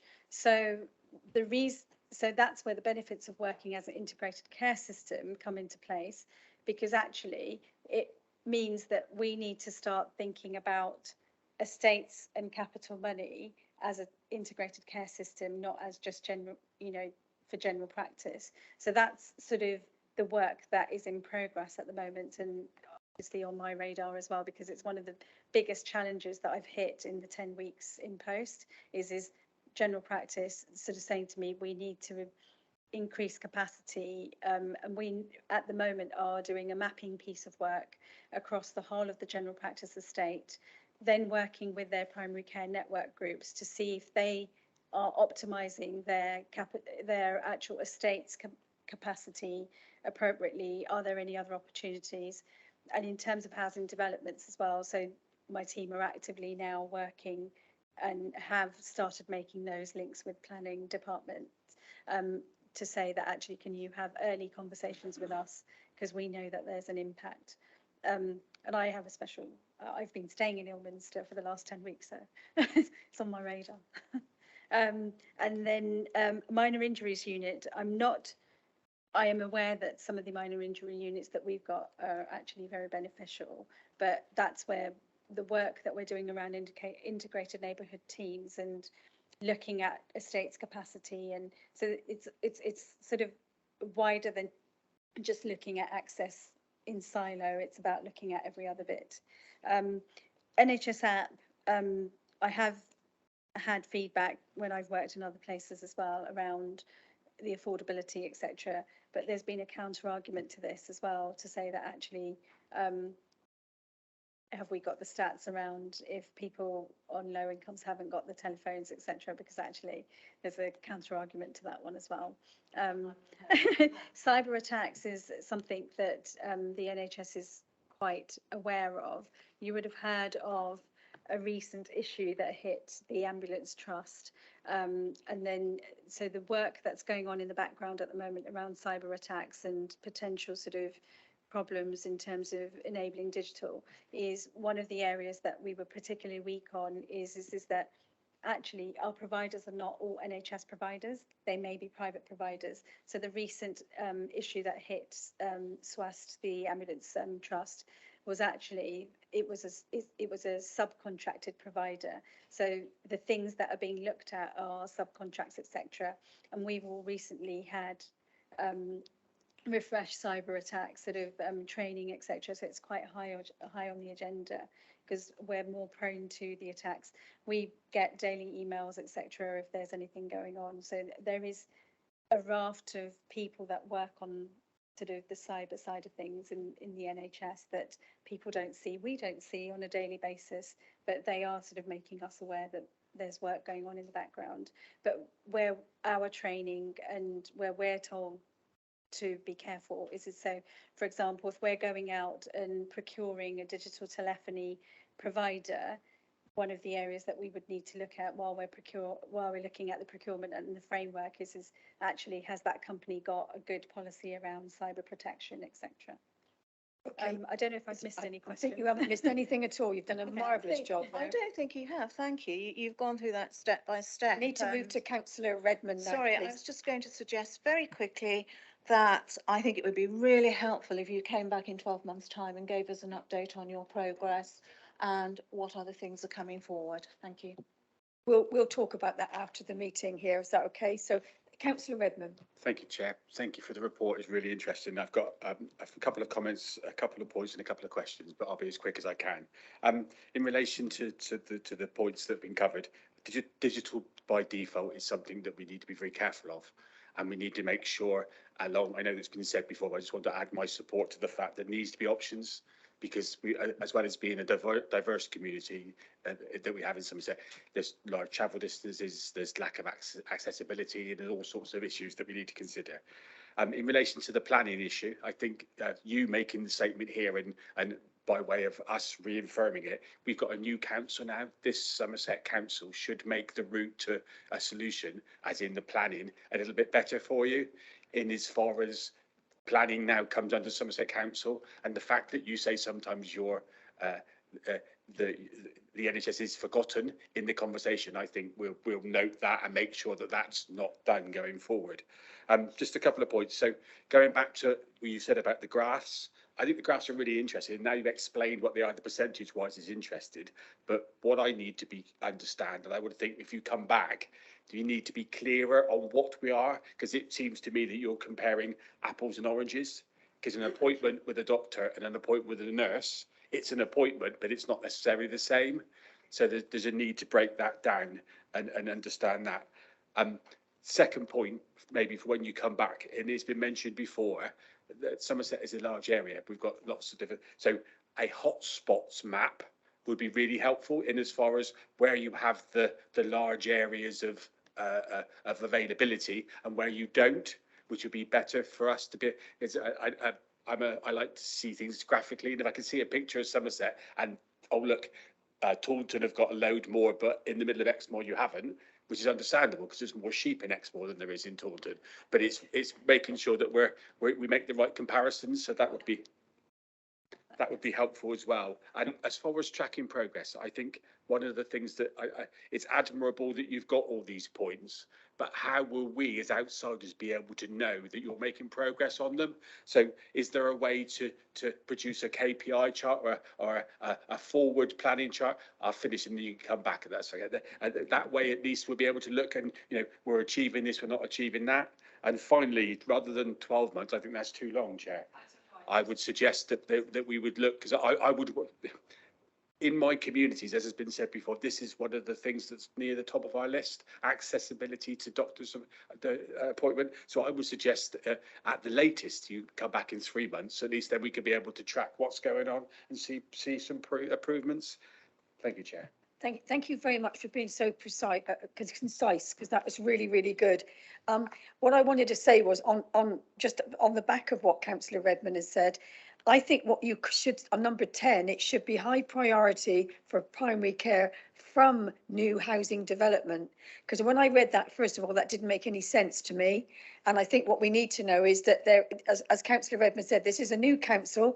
When we were in the districts, we would tell the districts, when it was a new development of some capacity, we could ask for education, doctors' surgeries, etc., etc. So I think you need to say from new developments, because that didn't make sense, if I may say that. Is that all right?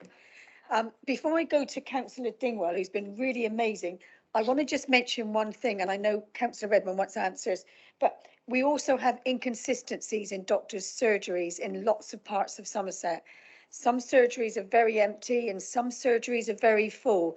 That really needs to be looked at, I think, because that doesn't make any sense at all. And I think that's where some difficulties can occur, especially in urban areas where you've got one doctor's surgery completely capacitated and then you can always get an appointment in another. So I just think that somebody should be looking at that. I don't know if that's possible, but I'll leave you to answer Councillor Redmond first. Sorry. Can I just pick up the digital element? Yeah. So I think a couple of you've mentioned that now, and I think it's really important to note that strengthening the digital side of things isn't taking away from the traditional ability to access general practice. What it does is strengthen it for those who are able to access the digital element, which then frees up perhaps the telephone line for those that aren't able to use the NHS app, for example. So I think that's quite a clear distinction to make important. Yeah, and part of the digital strengthening is not just about telephone access, it's about the way they work internally as well. So some of it is around their systems and are they using their systems appropriately as a clinical team. So for example, if you've got symphony practices and there's 2 of them working in 2 different sites, or if there's a practice that's got a branch site, are they actually working using their digital systems in an optimized way? So it's just sort of to point that out as well, is it's to do with the background work as well within general practice. In terms of tracking progress, we're happy to come back and give you progress updates. Luke has actually just presented to our formal primary care commissioning committee last week as well. So we've only just embarked on the programme, where we've just submitted a whole load of sort of templates, etc., and we're now sort of making sure that a programme plan is written up with some trackable improvement KPIs. I think what you're asking for is similar to what our committee's asked us for as well. So we can probably share with you whatever we take to our primary care commissioning committee and bring that back here as a progress report. And we're happy to take any feedback at any time. And I can see that Luke's already updated the slides as you were talking, so that's done. And I think we also talked about I can't remember what else I might not have touched. Hotspots. So I'm the team already probably very used to. I'm very like what you're saying. I like to see a map, especially coming from Bedfordshire. To get to know Somerset, I'm doing a lot of the going around everywhere and maps. So actually, we could produce a hotspots sort of map, because it's what I like to see as well. So we can bring that back at the next meeting. I think if we can establish, and I think with Jenny, we'll put that on the agenda, that we'd like you to come back in 6 months. Yeah, that's I fine. think, as you've heard today, this is absolutely, we've got thousands of questions. That's So, fine. and you've got all that access, and rather than for you to come back and to be able to bring that to the table again, will be amazing. I want to now go online to Andy Dingwell, who's been really patient, because Councillor Bailey, you have spoken once, so I'm going to go to Andy Dingwell, please. Thank you very much, Chair. Thank you. Very, very quick questions, one of which you've kind of half answered, and the second one, which is linked to it. So part of the strategy is obviously bringing in new doctors, bringing and increasing recruitment. So what specifically are we doing in order to attract doctors into Somerset, as opposed to any other county, which is also presumably going through very similar processes that we're doing here? And then what metrics are in place that measure that success? So do we have kind of a doctors per head of population kind of metric that we can track and show that these recruitment strategies are working? We're getting more doctors per doctor leaving university than we used to, for example. Does that make sense? It does. Yes, it does. It's a good question. So I don't know the detail about the programme, and I'm going to apologise because I am very new in post. So the detail of the programme, happy to bring that back, and I can bring that back to the next committee as well. Obviously, I've mentioned a few little bits and pieces around the partnership retention scheme that we're putting in. There are some early conversations around, can we look at portfolio working, etc. But there is actually a workforce team, and we have a training hub, and there is a workforce lead within my team as well that works on this. So we can always provide an update. I can speak to Annie, who's the workforce lead in my team. In terms of number of doctors, this is general data that we actually do have, because it's data that the workforce team look at. So they don't just look at doctors, we have actually a lot more around the workforce figures, because there's additional roles as well in general practice, because they're not working that traditional way that used to happen, where you just had a GP and a practice nurse. There's a lot of different types of roles within, but we have that data and we can provide that for you. In terms of what we do in Somerset as well to attract people, we do a lot of work with the local medical committee and the BMJ as well, just to sort of enhance the fact that Somerset is an attractive place to come and work. So I know that we have quite a lot of advertisements that go out through those, which sort of give detail on, actually, if you were to come and work in Somerset, here's what you could do in your free time, as well as actually the practices that you could work at. So yeah, but I think it might be worth, Annie's got a lot of detail on that she'd be able to share. Yeah, we can bring that. So yeah, we certainly bring that back. Thank you. Is that okay? Perfect. Yes, thank you very much. Thank you. You stole my thunder because I was going to ask for the GP survey success as well, because I'm thinking that how marvellous that would be for us to know, be able to equate what the new issues are and how you're dealing with them and how quickly success is going to come. Okay, we want to make this brief now because we've all had, I'm sorry, I've kept you order, but Councillor Bailey. Thank you, Chair. Just a very brief clarification. When is the start and finish point of this particular project? Because we've been talking about 3 months and 6 months. So the programme's already started, per se. We're currently in the phase of identifying practices that need intensive support. We've sort of submitted our plan. It's the planning phase at the moment. At the moment, it's just a 12-month programme of work that we're aware of, but that could change. Yeah. Sorry.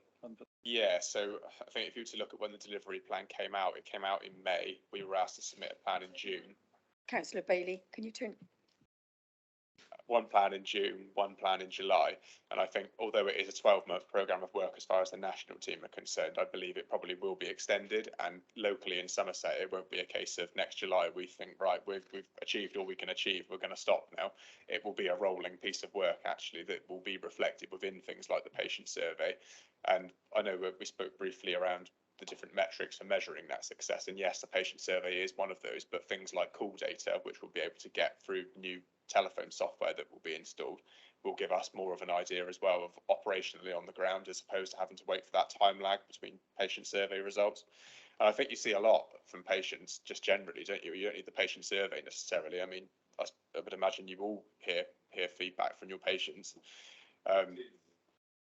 So it's not just the patient survey that we have to wait for. And we look at complaints data, etc. as well. So a good example is at the moment, and then I'm coming back to the next committee to talk about dental, but at the moment I know dental complaints are hitting my desk on a daily basis.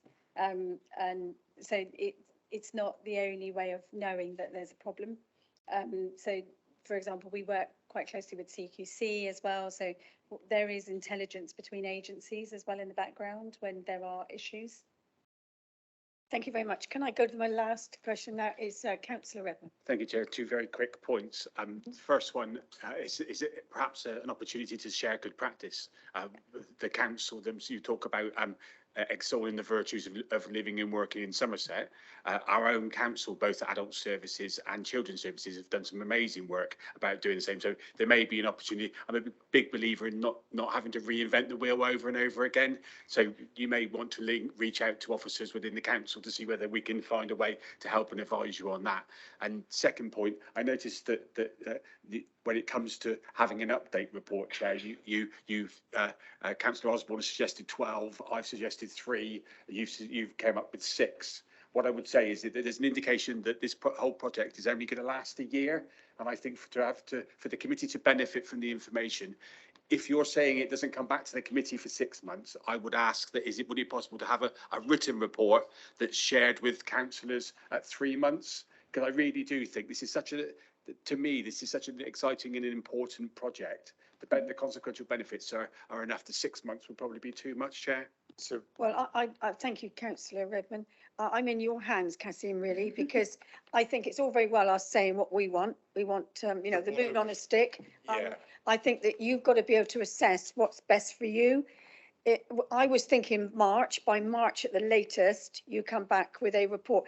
If you think you can come back earlier, but it has to be a tangible report where you've got all the analysis. So I didn't want to just say to you exactly what we want. What's best for you? What is going to work for you to give us a really good, positive outcome? I think 6 would be better to aim for. If we come earlier, we come early. But what I wouldn't want to do is come back and repeat the same information. I want to actually come back with some results and say, this is what we've managed to achieve. This is what we've assessed as working well. So I think if we, the early part of next year, I'm not saying maybe 6. I don't know how often you meet. Is it monthly? Is it quarterly? Every other month at the moment, but we could call you February or March. Would that be all right? Yeah, that's fine. That would work well. Yeah. Okay, well, thank you very much. I'd like to thank you very, very much today. Cassim, you 10 weeks in the job. You're doing very, very well. and you're coming back to the next meeting, so it's wonderful. But thank you so much for today, because I think this is a really emotive subject, as you can tell.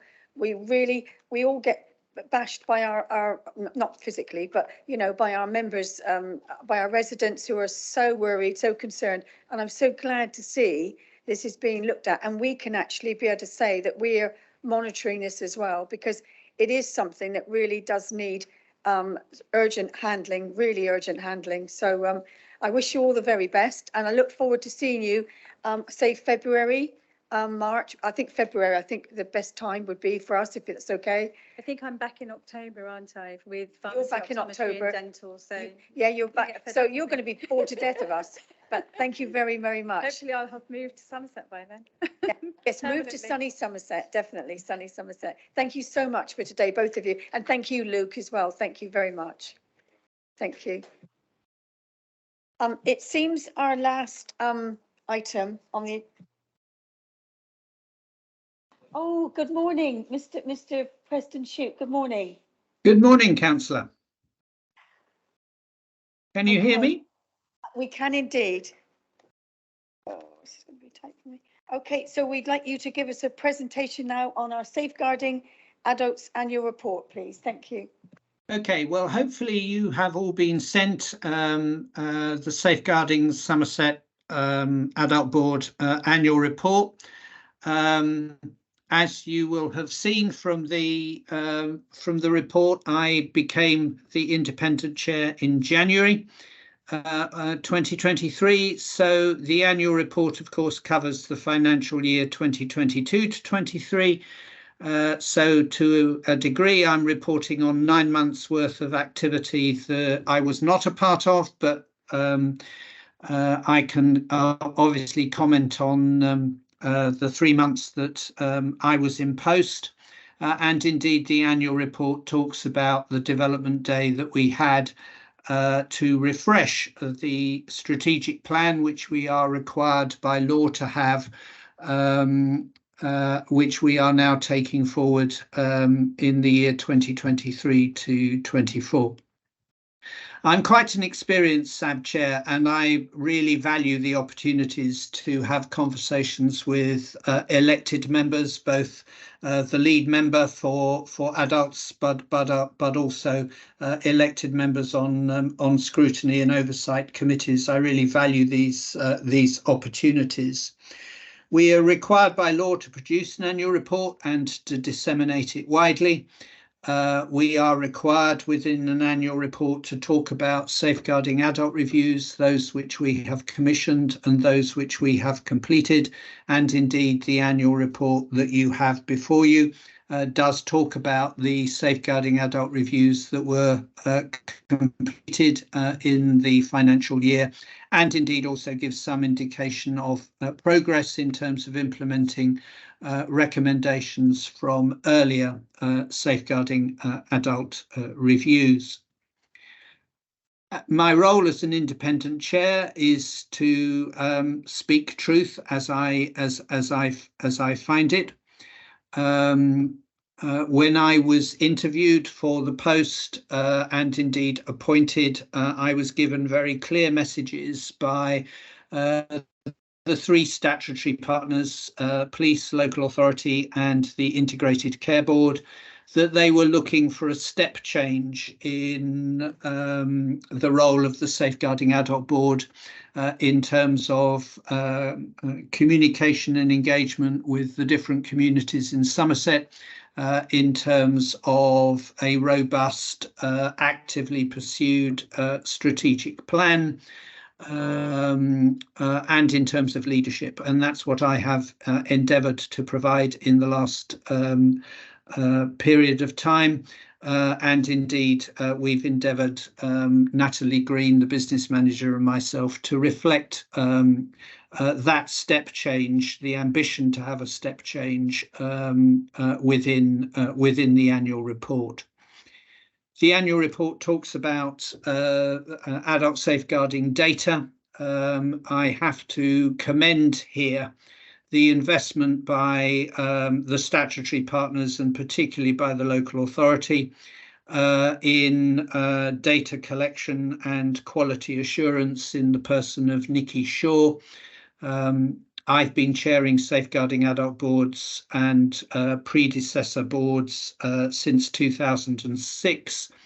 And the quality of data and performance management and quality assurance information which is given to the board through Nikki Shaw and the work that Nikki does is first rate. I'd go so far as to say second to none.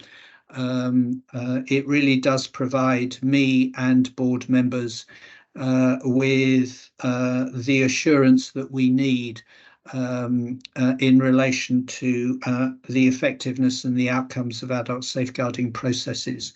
That's one of the positives that that I have found since my appointment in January.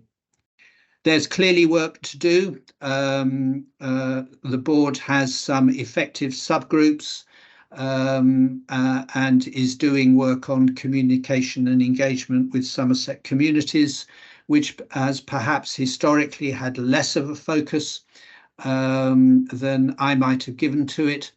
But there are effective subgroups on performance and quality appraisal, on safeguarding adult reviews and learning from reviews, and indeed on mental capacity, which is an ongoing issue, not just in Somerset, but nationally. So the report gives you a flavour of the work that the board has done in the last financial year. It sets out our ambitions for 23-24, which I will report on in the next annual report. And I would be more than happy to take any comments or any questions. And I would like to express my appreciation for the previous lead member for adults and indeed the current lead member for adults, who are both engaged in the work of adult safeguarding and the scrutiny of it. And for that, I'm grateful. Chair, I'll hand back to you to see what comments or questions members might have. I'd like to thank you so much for your report. I thought it was very, very good, very interesting, and very precise, and it's much appreciated. I wanted to ask you first, if I can start this, the safeguarding over 65 and male, most of the common risk, neglect, and acts of omission. I was quite surprised by that. I had no idea. Can you add to that, please? Yes, in terms of adult safeguarding referred concerns, so that's referrals using Section 42 of the Care Act into the adult safeguarding team, which is very effectively managed and led, I have to say, by Louise White.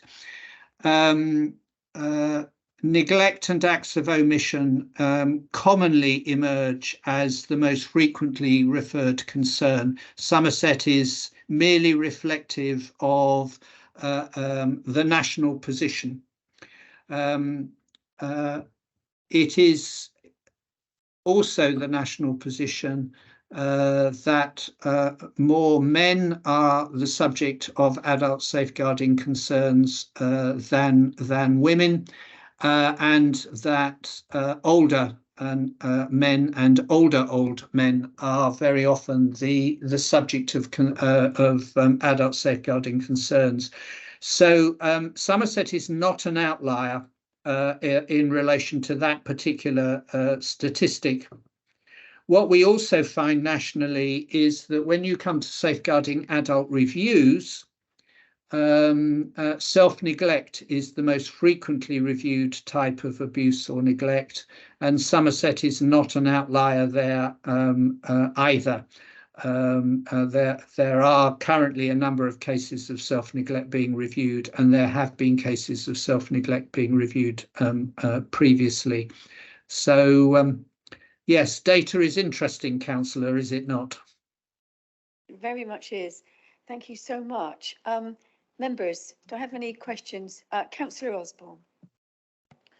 Thank you very much. I found this a very comprehensive, very interesting report, and it certainly provides much food for thought as to just how complex an issue this is to work around. I'm particularly interested in sort of the refers to adult social care, which is a statutory, and it leads on maybe a little bit to what we were discussing earlier, but how much impact would, say, some of the work, the Section 42 inquiries, how much would that impact on potentially sort of our budgets? Because not everybody obviously comes to us through normal channels. It looks like some people do come to us because we're informed about them through safeguarding concerns. That would be my first question. My other is more a comment. It's unfortunate that the report that accompanied, the covering report that accompanied this report, it was clearly done in a rush. There's an awful lot of click here to insert. So I'm not quite sure we've got necessarily all the information, whether it actually got inserted or not. And it's a shame because by bringing this report forward from December to now, I don't know, I think possibly something's been lost in translation because it hasn't perhaps been presented as clearly because of those click here to add this, click here to do that. And instead of getting the report as a straight appendix, we're actually given a web link to it, which isn't necessarily clear that we have to click on that in order to bring up this very important report.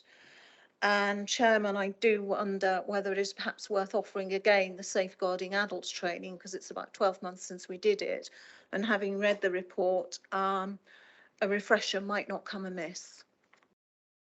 Yes, that's fine. Can I ask why we've got click here and type details of consultation outcomes? Is it? That's just on the template, Chair. That was on the template, Yeah. so it's not anything. No, it's not anything they It's just not- list out.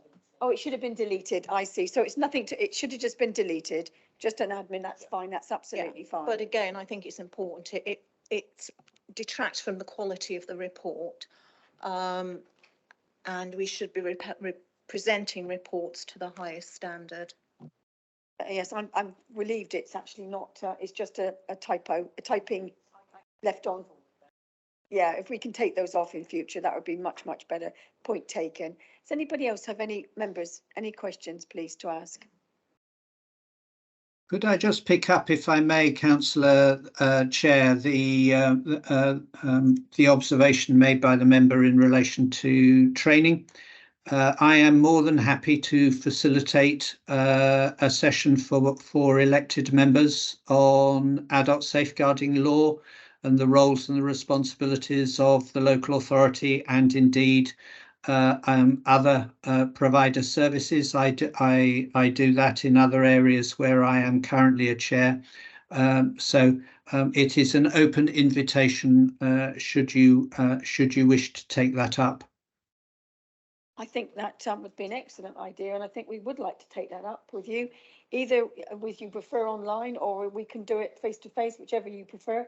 But I think that is an excellent idea. I think it's always good to have the training on something so essential like this and so important.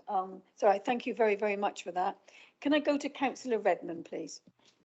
Thank you, Chair. I'd just like to say thank you for the report. I found the report really interesting.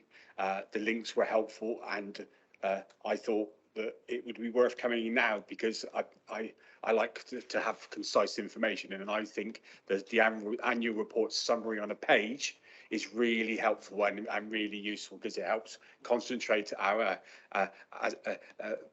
some councillors, including myself, limited attention span. It brings it down, and it allows you to zoom into the appropriate thing that's there.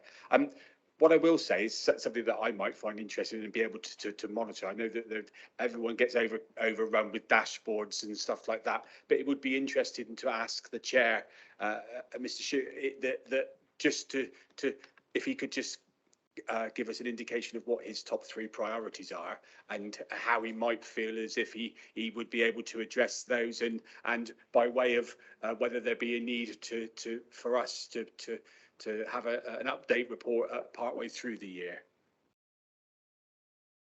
I'm very happy to tell you what my top 3 priorities are. The first is to ensure that we are working effectively with people who self-neglect, including people who live in conditions of hoarding or of squalor. That would be my number one priority. My number two priority is transitional safeguarding.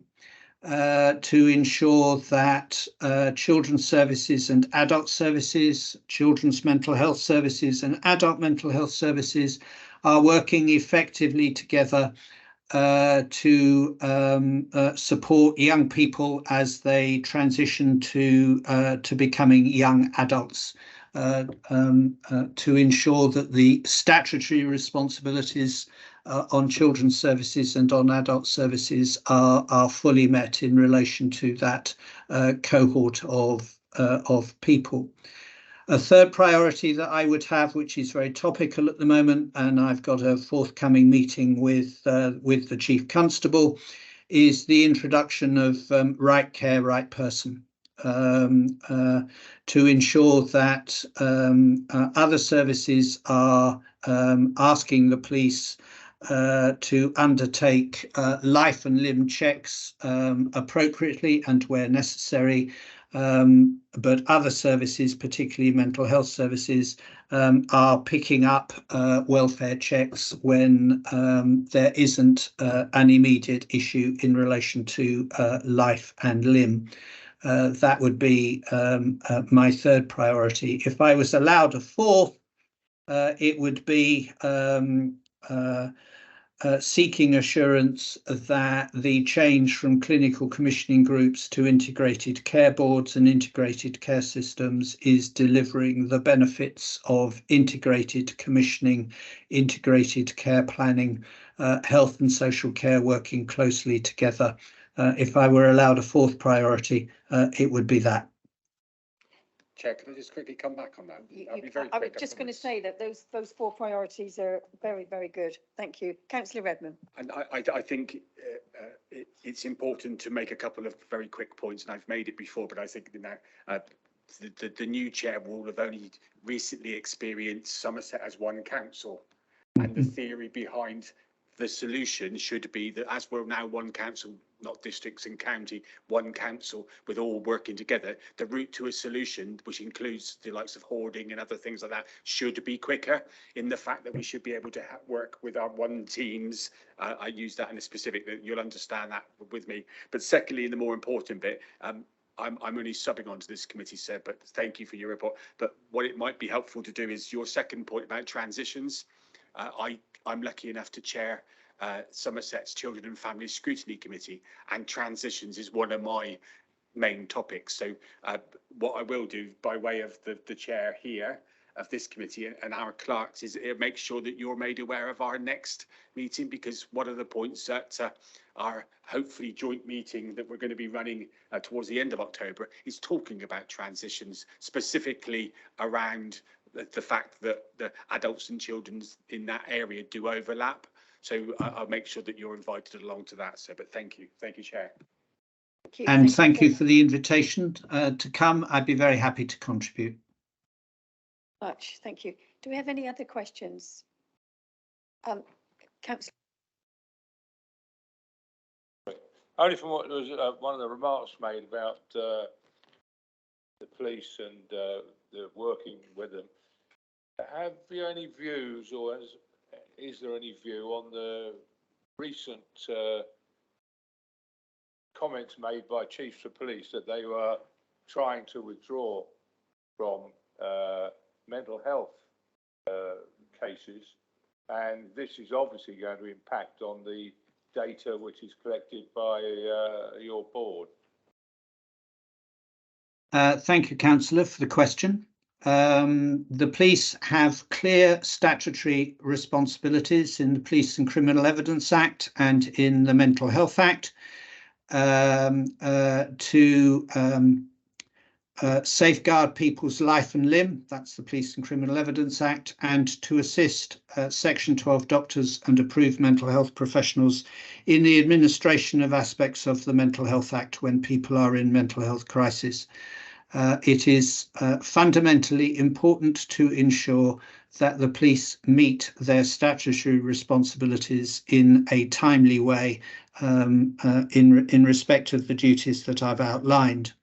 There are occasions, I think, where the police feel as if they have been put in the position of being social workers rather than police officers, and that other services have used the police by default for welfare checks, when other services might be more appropriate in terms of reaching out and ensuring the safety of individuals. I think that is an important conversation to have in Somerset and elsewhere. It is also important to ensure that mental health trusts and mental health providers are in a position to meet the needs of people experiencing severe forms of mental distress, and the board will be seeking assurance that mental health providers have those resources if and when the police step back from some welfare activity. Thank you very much. Well, I would like to take this opportunity to draw everyone's attention to page 42 with the appendices to show the annual report and the work of members, and the annual report on the one-page summary. If you haven't looked at it, it's very, very interesting. And I think we look forward to meeting you again, Mr. Preston Shute, with our training and also our joint scrutiny on the 25th of October. We really look forward to seeing you then. If you can make that, it'd be very, very good. I know you've probably got a very busy calendar, but I will do my best to be present on the 25th of October. I will make sure that invitation goes to you. So thank you so much for coming today, presenting today. We really appreciate that. Very, very interesting. Thank you very, very much. You're welcome, and thank you. Thank you. Bye-bye. Okay, thank you, members. Item 9 on the agenda is any urgent business. I haven't been informed of any urgent business, so I don't think we have any. I would just like to thank you today for being with us, and thank you for the reserve members who have joined us today, who've been really excellent on this committee, and thank you for your input. And I look forward to seeing you at our next meeting in October, and then we have our joint meeting. So I now declare the meeting closed. Thank you very much.